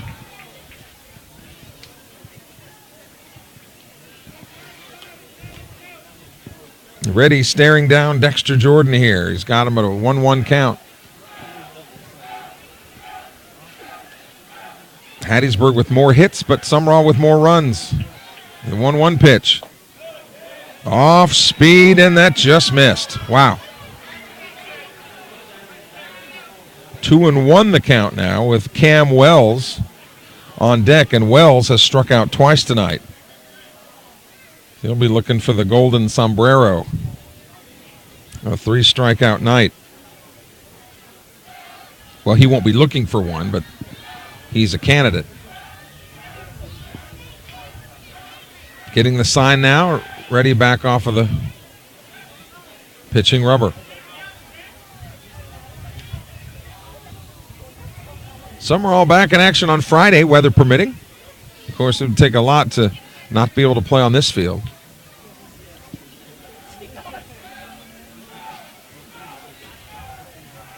The 2-1 pitch.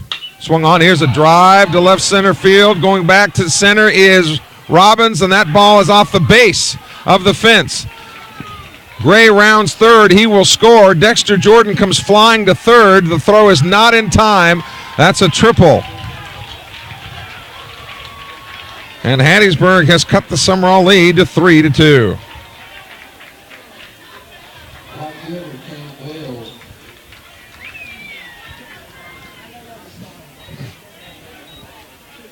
So officially, Gray with a double, Jordan with a triple, and here's Wells now.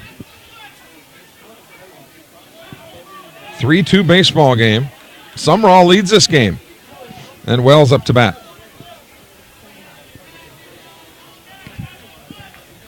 Initially, you could hear the oohs and ahs by the fans. I think they thought that ball was going to get out of here, but the wind knocked it down out in center. A pitch outside, ball one.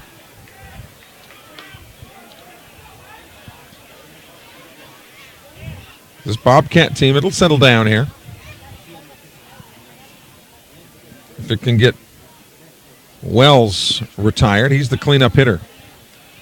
He's made some putouts in right field tonight. The 1-0 offering. 2-0 now.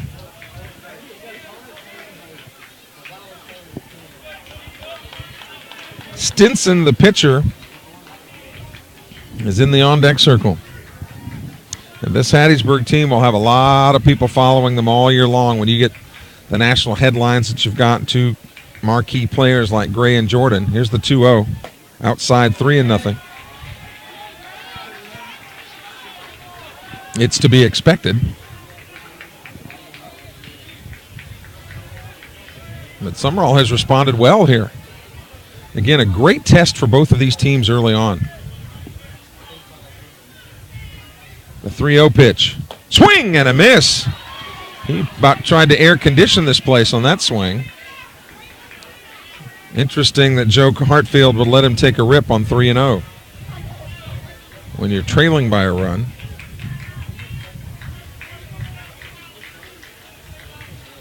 Next pitch from Reddy.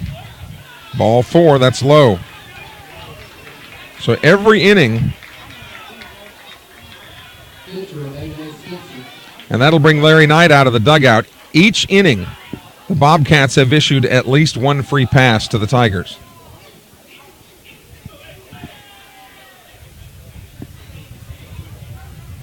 Reddy is a graybeard. He's a senior, so he's been through a few wars in his time.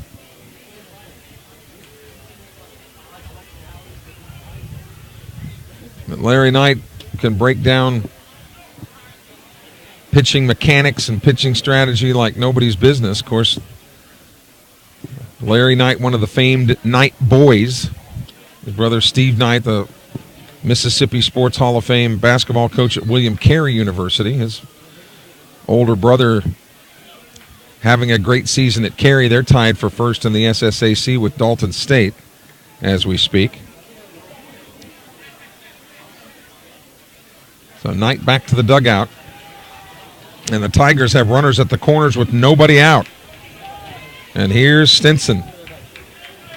Stinson walked and was rung up at home plate on a pass ball.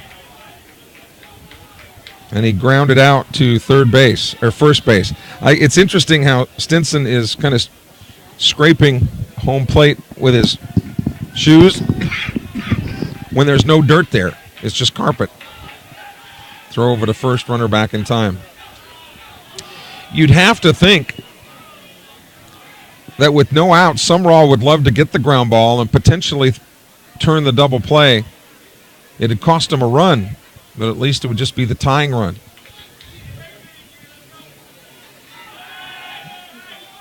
Ready with the double move.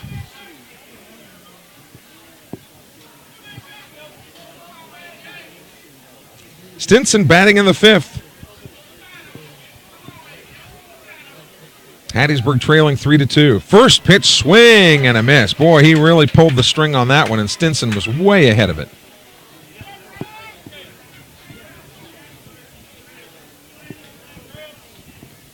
And ideally, Stinson would like to hit something to the right side.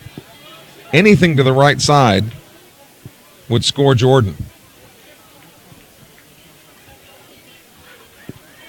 Even if it is a double play ground ball to the right side. The 0-1 pitch, way outside. 1-1. So Grant Reddy on in relief of Hunter Barrett.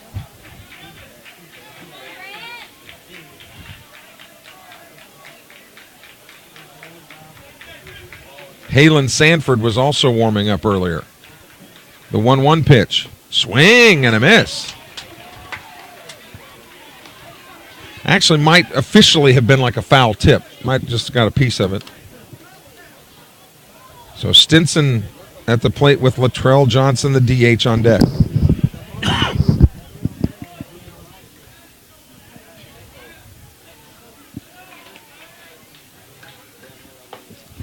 That's off the plate. I mean, way off the plate. 2-2.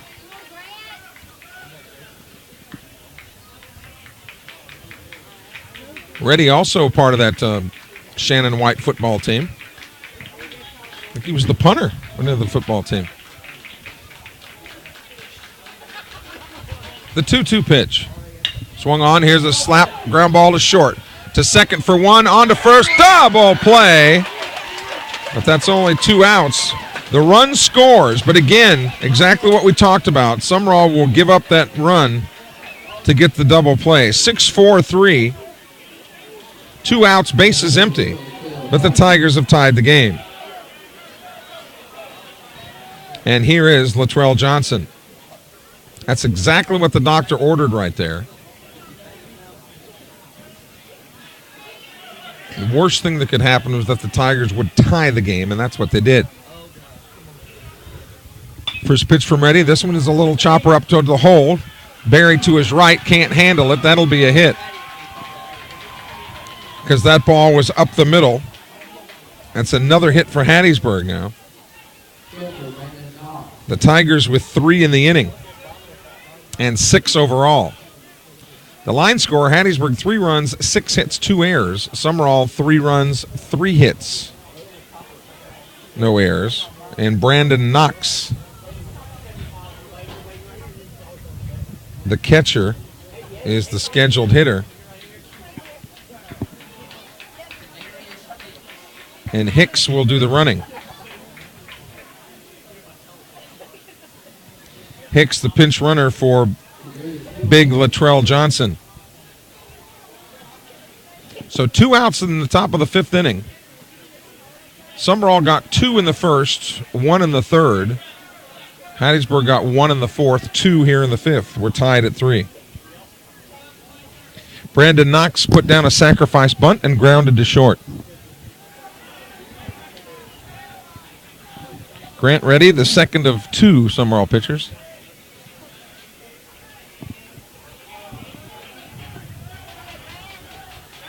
Throw over to first. So now Hunter Barrett cannot win the game. So Hunter Barrett will get a no decision tonight.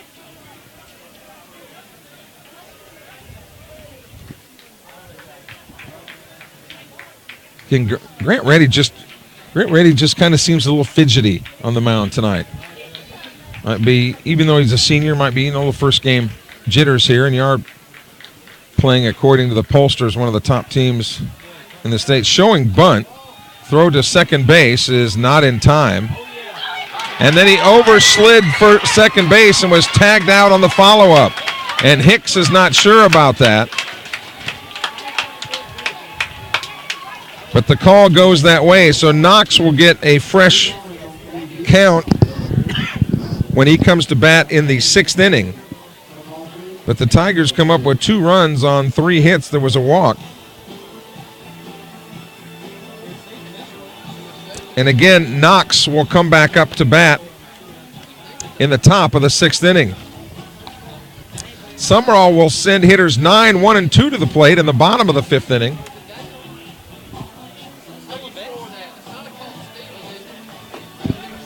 He was safe initially.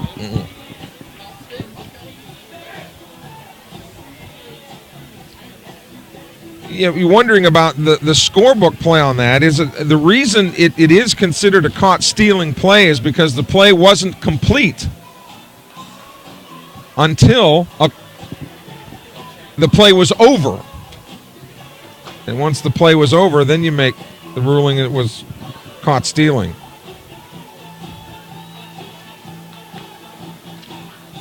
Termite Control Specialist is a locally owned company that has served the Pine Belt for 55 years. Termites can cause major damage to your home and business before you even know they're there. So give them a chance to show you why their services are better than all the rest.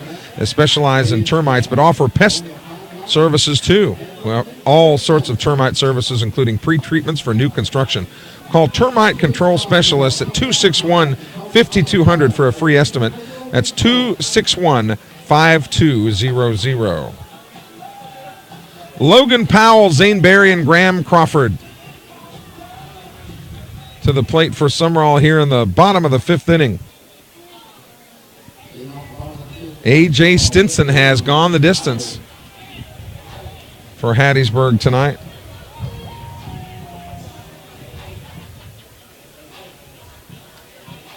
Oh my gosh.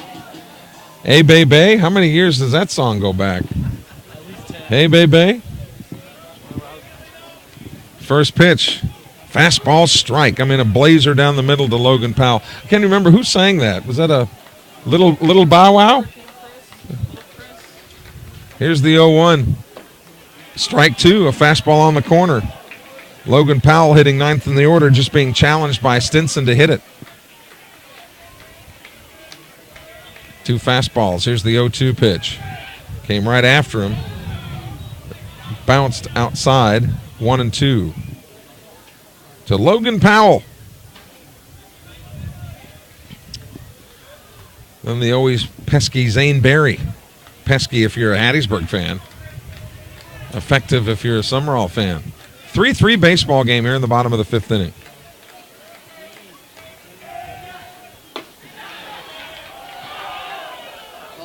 The catcher went to throw that ball around, and it was a ball off the plate. He was that confident it was going to be called a strike. That won't gain you any points with the umpire either. Here's the 2-2. There's strike 3 on the swing. So Powell down on strikes.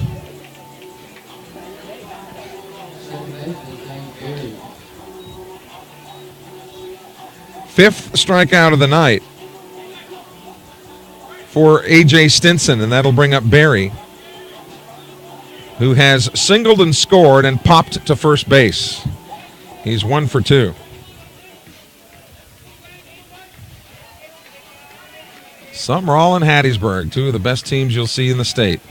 Swung on. This one is slapped to right field. That ball is diving and dropped. Quick throw to first base is not in time. Gets by, goes all the way to the screen. Zane Berry will move down to second base. And in a rarity in baseball, you'll see 2 errors on the same play. The right fielder, Cam Wells, is charged with an error after muffing the catch, and then is charged with a throwing error on trying to get Barry out at first. 2 errors on Cam Wells on the play. So E9 and E9. Swung on. There's a little looper into center field. Base hit. Barry rounding third, but he will pull the parachute. Crawford with the single. So runners on first and third with one out. And here is Garrett Robbins. And this is the guy that you would want up under the circumstances. And that'll bring Joe Hartfield out of the dugout as Sully Clark will come out of the Sumrall dugout to run for the catcher Crawford.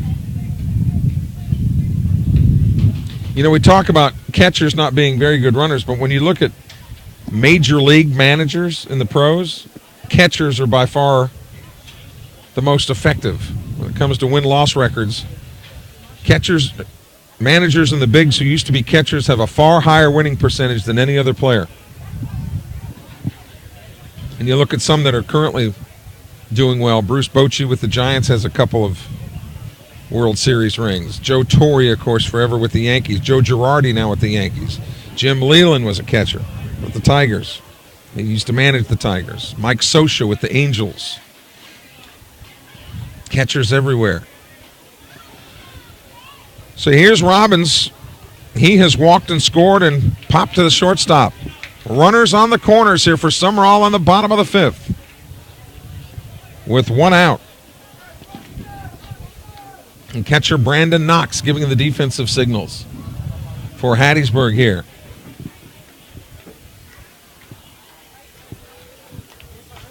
Stinson has gone the distance for Hattiesburg on the mound.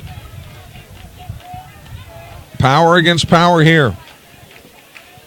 First pitch to him. Outside, ball one. Billy Garrity is on deck, and he hit a solo homer to left his last time up.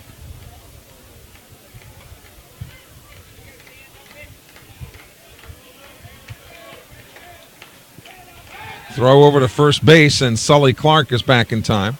Sully had an older brother that played here, Sam. So he's a Bobcat legacy. Here's the 1-0 pitch. Swung on and popped out of play right side. Robbins would like to have that one back.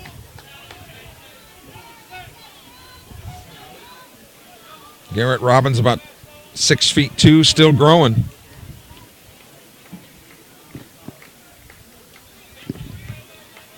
He is a senior, and again headed to PRC for the time being.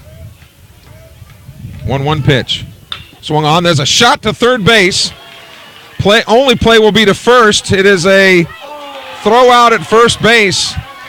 Robbins out by half a step. And Coach Cooley really didn't put up too much of an argument there at first base. And so everybody had to hold. 2 outs. Sully Clark, of course, had to go down to second base. So runners at second and third. And it'll be up to Garrity with first base open. Runners will be going on contact. Garrity has been on twice. His first time up, he reached on an error. And they are going to intentionally walk him. So Garrity takes first base.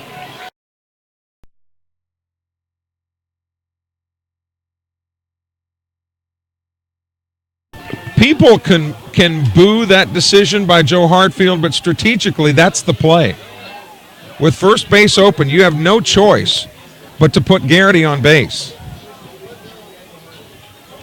And that won't make Sumrall fans happy, but again, strategically, they had no choice there. So Hunter Barrett, who has a hit tonight and a fly out, it's up to him with the bases loaded and 2 outs here in the fifth.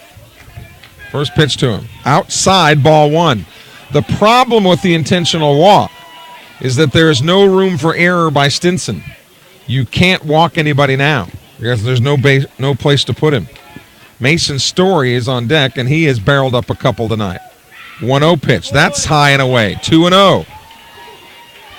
So my words may have been prophetic here. Barry is at third. Sully Clark at second. Billy Garrity at first with 2 outs. There's a strike. A blazer right on the corner for a 2-1 count. Sumrall and Hattiesburg embroiled in a 3-3 game here in the opener, the bottom of the fifth here in Sumrall. 2-1 pitch swing and a miss. So Stinson with fire in his eyes, and Hunter Barrett with a chance to put Sumrall ahead. 2 balls, 2 strikes, 2 outs. The pitch. Outside, 3-2. So now the runners will be moving. As soon as he commits to the plate, the runners will be off to the races.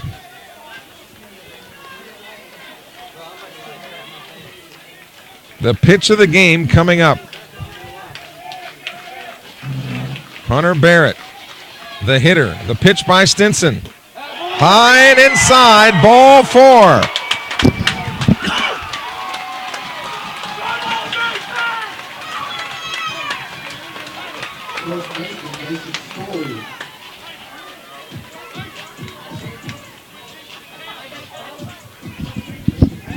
And Hunter Barrett gets credited with another RBI, his 3rd of the night. He's got 3 of the 4 runs batted in. Bases are still loaded. First pitch to Story. Swung on, a high pop. Outside of first base. Will it get out of play? It will not. Nice job by Jerry Burkett, the first baseman, to make that grab. 1 run on 2 hits for Sumrall. And after 5 complete here at Larry Knight Field, Sumrall leads Hattiesburg 4-3. And these teams kind of playing in mid-season form already. Of course, 2 highly heralded programs, so that shouldn't surprise you. You knew that when you see 2 teams of this caliber, that you would be seeing this type of effort. But this is kind of fun here this early on.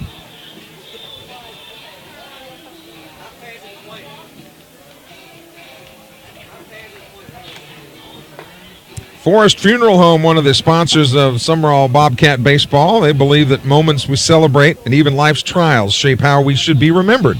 If you need to make immediate funeral arrangements or would like to plan for the future, Forest Funeral Home is here to assist you in every aspect of planning.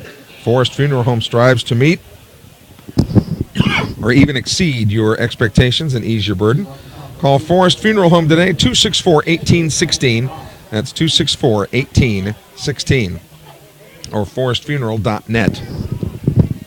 So here's Brandon Knox, who was up at the end of last inning when Hicks was caught stealing. But he gets a fresh count here against Grant Reddy. The first pitch, swing and a miss.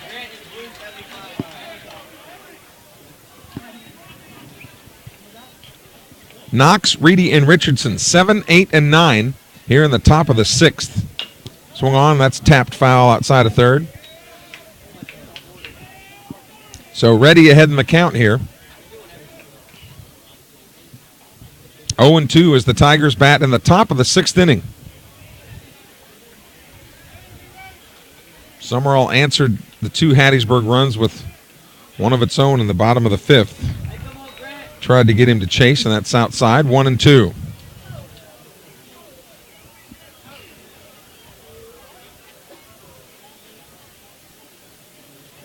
The 1-2 pitch. Swung on, right back to the pitcher. Flips over to first base for the out. And just like that, 1 up and 1 down. And here comes Reedy. Jay Reedy, the left fielder. So you've got Reddy against Reedy. Reedy versus Reddy. Reddy for Sumrall, Reedy for Hattiesburg.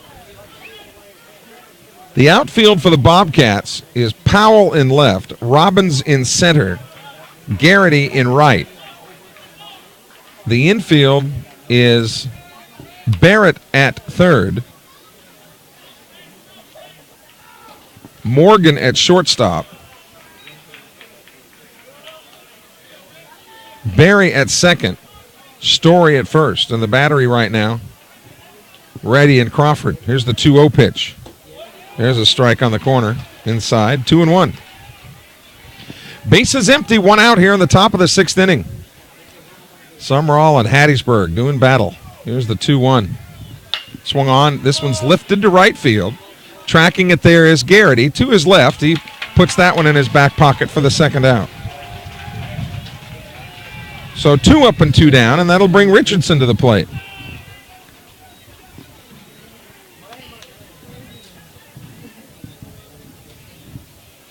Richardson has walked and singled. So he's officially 1 for 1. Robbins has him shaded toward left, although the wind not much of a factor at this point. Time called at the plate now.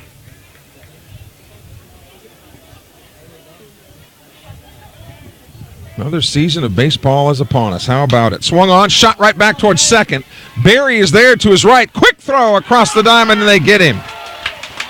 Nice play by Barry not to give up on the shot up the middle. 3 up and 3 down. The Tigers go quietly in the 6th.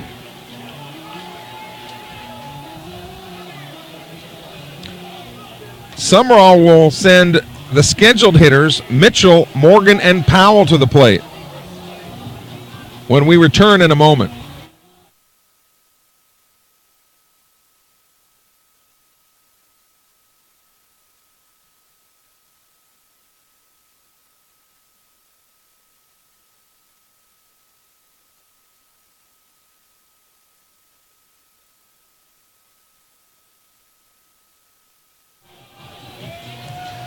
So Hattiesburg makes a pitching change now, and you're going to get to see Dexter Jordan. And as much as Joe Gray has been heralded, so has Dexter Jordan. You're going to see Jordan throw it up there about 92, 93 miles an hour.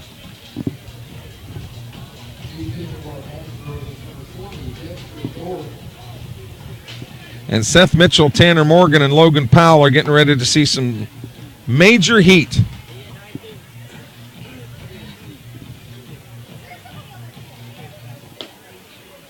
Of course, Sumrall's got the lead here, 4-3. Right now, the pitcher of record for Sumrall would be Reddy. If Sumrall can hang on to this lead, Reddy would get the win. And Stinson would get the loss. But there's still plenty of baseball to go here with these two teams.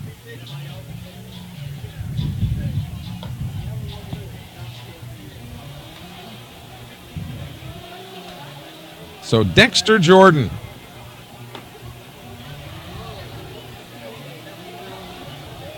He's another one that you'll be seeing in the big someday, depending on injuries. Which, you know, with pitchers nowadays, it's not so much when they're going to have Tommy John, or not if they're going to have Tommy John surgery, but when are they going to have Tommy John surgery? It seems anymore.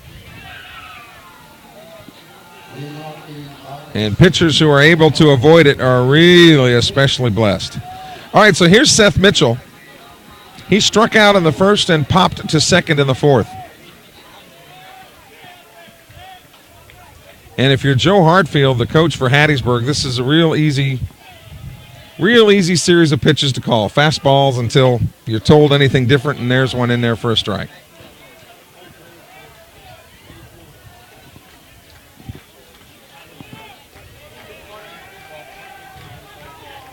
Oh, 1 pitch. Outside, 1-1. Wind's starting to pick up now just a little bit again out toward left. Change-up missed high, 2-1. What makes Dexter Jordan so effective is with his delivery, he hides the baseball to the very last second when he goes straight back off of that mound. That's outside, 3-1. Lots of times the problem you have with flamethrower pitchers, though, is accuracy. Being able to find the plate in the strike zone. 3-1 pitch coming. Swung on, popped him up right side of the infield. Richardson calling for it at second base and makes the grab out into right field. So one away, and that'll bring up Tanner Morgan, who has struck out twice tonight. Base is empty, one out here in the bottom of the 6th inning. Sumrall leading Hattiesburg 4-3.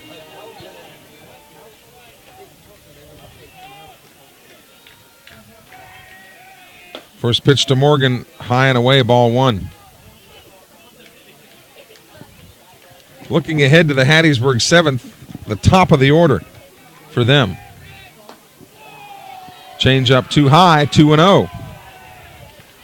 So again, lots of time. It doesn't matter how fast it comes in if it doesn't find the zone. 2-0 pitch. Too low, 3-0. And Morgan will be taking all day long here. There's a strike. Jordan could let up a little bit on that one to make sure it found the zone. 3-1. Outside, ball 4. So his first time on tonight, Tanner Morgan reaches. And here comes Logan Powell. Powell, the left fielder.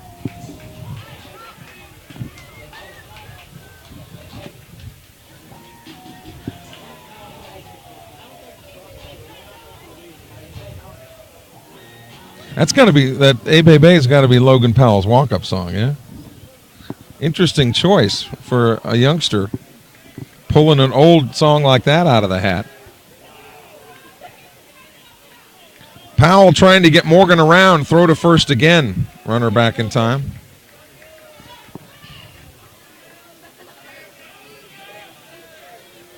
First pitch, fastball, swing and a miss. Dexter Jordan shortening up his delivery here now against the number 9 hitter Logan Powell, who has traversed left field all night for the Rawcats. Throw again to first base. As we approach the month of March, basketball tournament fever in the NCAA, March Madness, 0-1 pitch, outside, 1-1. I think this is the first time in a long time you don't have your North Carolinas, Dukes, and Kansases up there. Huh? This could be anybody's tournament this year.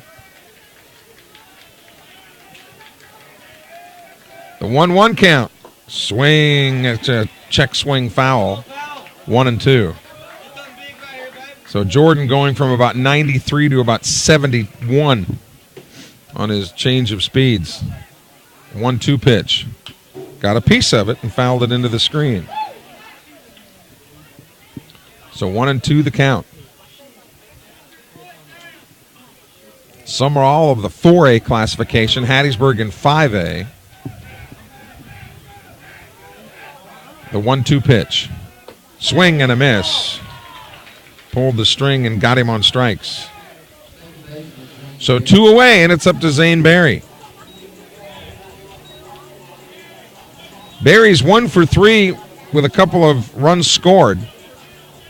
Last time up, he hit a low sinking liner to right field that Cam Wells botched, and then tried to throw Barry out at first and made a terrible throw that went all the way to the backstop and sent Barry to second. So 2 errors on 1 play. Rarely do you ever see that happen. Change up, little check swing right back to the pitcher. This should be routine. It is. And he's out. Barry is out on the 1-3 putout. So no runs, no hits, no errors. There was a man left. We go to the top of the 7th inning. And Reddy is going to face the top of the order, which is like Murderer's Row at the high school level with Tart, Gray, and Jordan.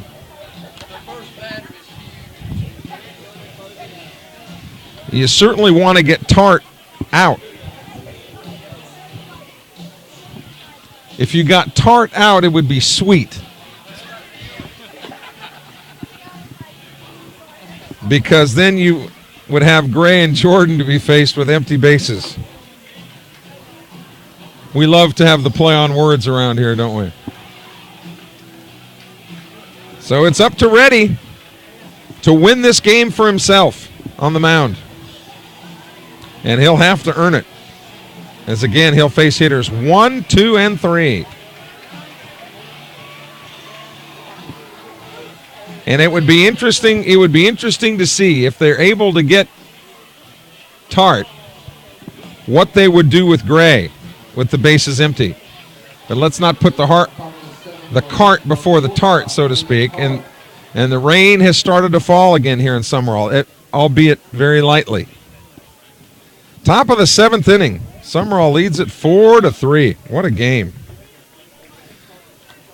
Sumrall 4 runs, 4 hits, no errors. Hattiesburg 3 runs, 6 hits, but 4 ugly errors. And here is Tart. He's got a 1-for-3 night with an RBI. First pitch from Reddy. Fastball on the inside corner for called, strike 1. What a big win this would be for Sumrall right out of the gate. The 0-1. Breaking ball way outside.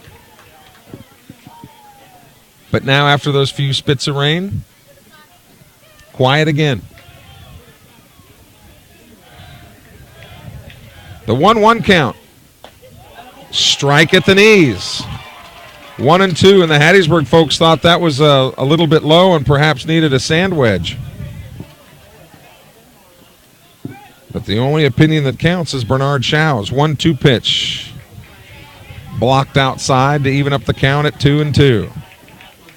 Hattiesburg batting in the last chance 7th. Trailing Sumrall 4-3.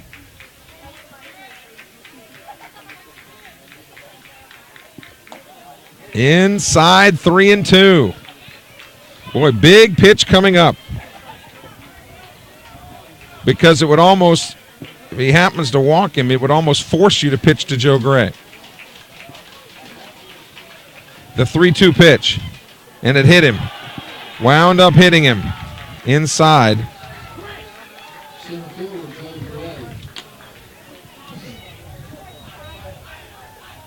So here's Big Joe. Walked twice, doubled and scored. So he's a fish, and here comes Larry Knight. This is going to require all hands on deck type of situation. While we get the chance, we want to thank all of our sponsors that make Sumrall Baseball on the Web possible. And Larry Knight has made the call. Garrett Robbins will come in to try to slam the door. And Cross Sibley, the freshman, will go back out to center. So Reddy done for the night. It'll be another senior, Robbins, that comes in. To use that Robbins pedigree. Again, his dad was rocking Chris Robbins at Southern Miss.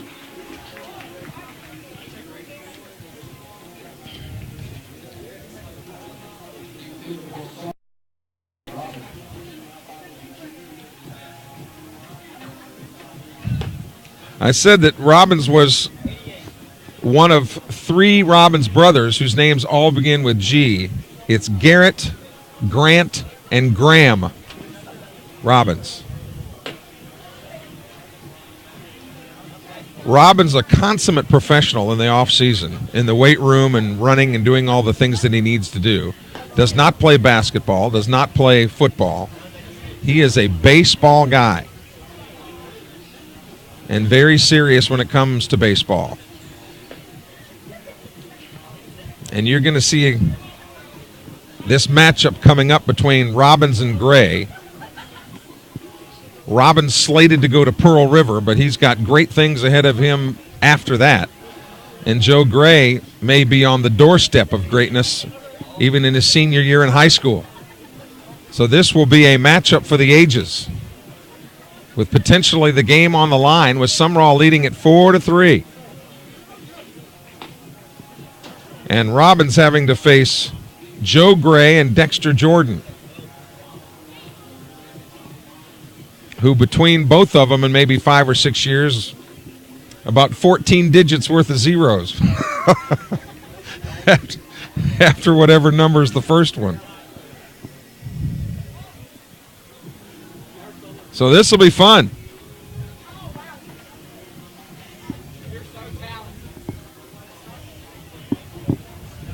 Righty versus righty. Robbins is announced. And here's Joe Gray. Doubled his last time up on a ball that just got by Barrett at third base. Robbins checks the runner at first. The tying run. That's Tart. Pitch to Gray. It's a fastball high, ball one. And very quickly again, Crawford wants to go out and have a word.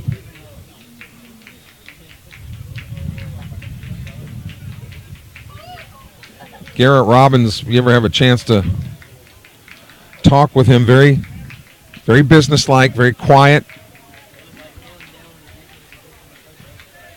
very courteous, respectful young man. And in a big spot here for Sumrall.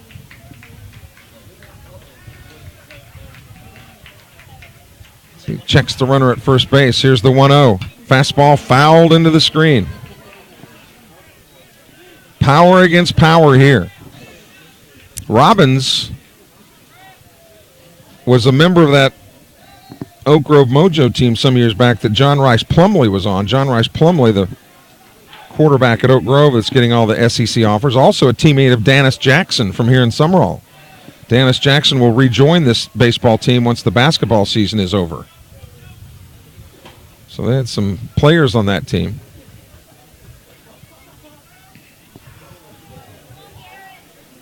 1-1 the count to Joe Gray. No way are they going to walk him here. They've entrusted Robbins to get him out. 1-1 pitch there is a strike. Fastball down the middle. So 1-2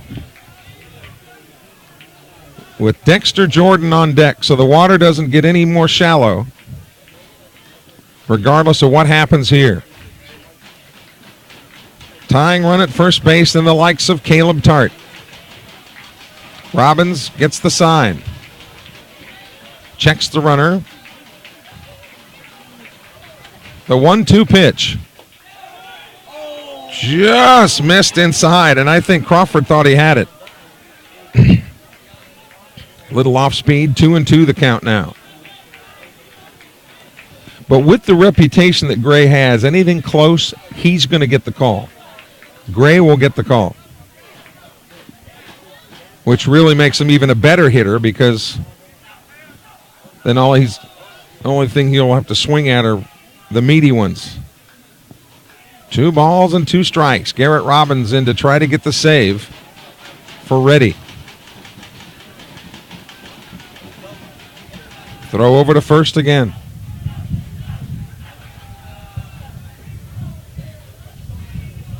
They want to keep Tart close because if Tart winds up at second, then just a base hit would tie this game.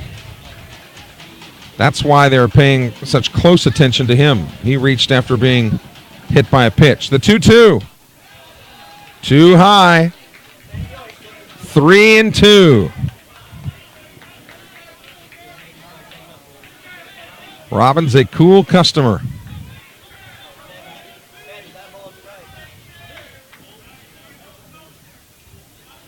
So do you challenge him with a heat here, knowing that Gray is expecting a fastball?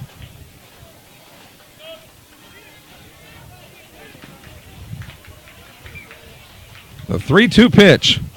Swung on, little nubber right back out in front of the play, out of the plate. Throw to first. He is out, but Tart advances to second.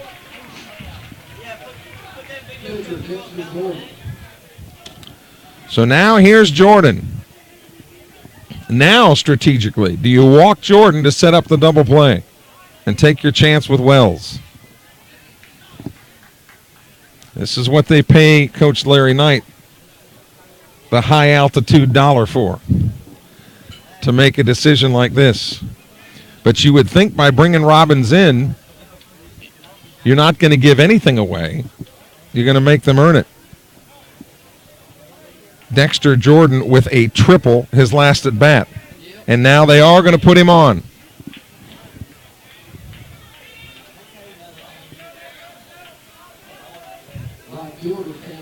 So that sets up the double play.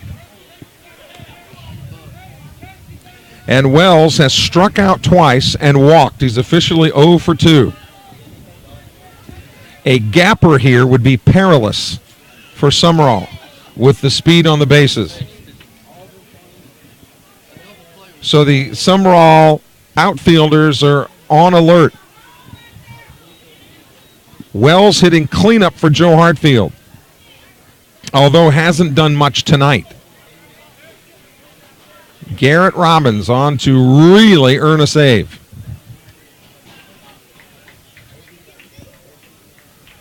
Runners on first and second, 1 out here in the top of the 7th. The first pitch from Robbins. Runners go on a hit and run and fouled into the screen. Boy, a gutsy call there by Hartfield, because a line drive to the shortstop, and this ball game's over. Hartfield certainly is not afraid to roll those dice.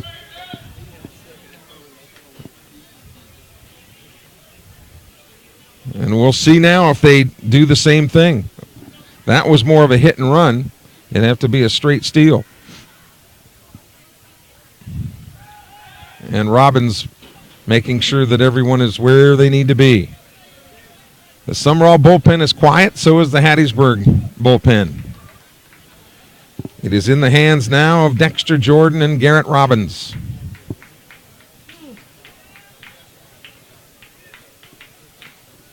Robbins checks the runner. Here comes the 0-1 pitch. Inside, 1-1.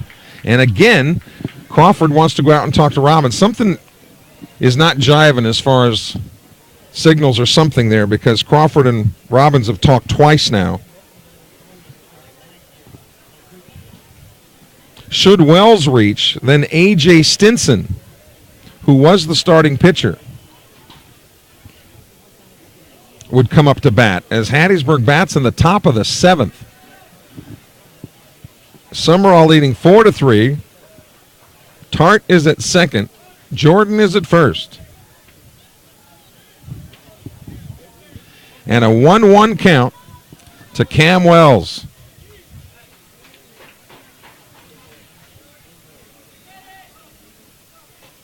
Both fan bases kind of quiet, knowing the intensity of this inning. And now Robbins again back off of the pitching plate.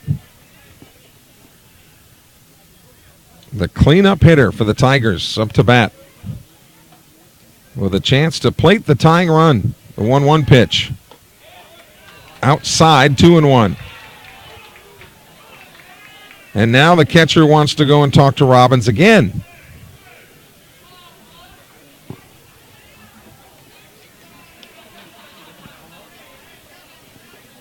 And Joe Hartfield is asking the home plate umpire how many times will he allow the catcher to go out and talk to the pitcher. And now he goes to talk to the pitcher again. And Hartfield growing a little impatient, you can tell by the crossed arms midway down the third baseline, which is just out of our picture. You can see their shadows as he walks back to the third base coaching box. And the hitter, Cam Wells, walks back into the picture.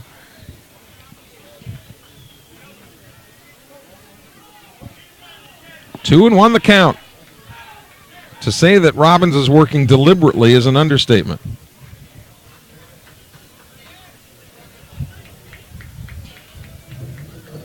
The 2-1, nope. Robbins again. Wants to reload.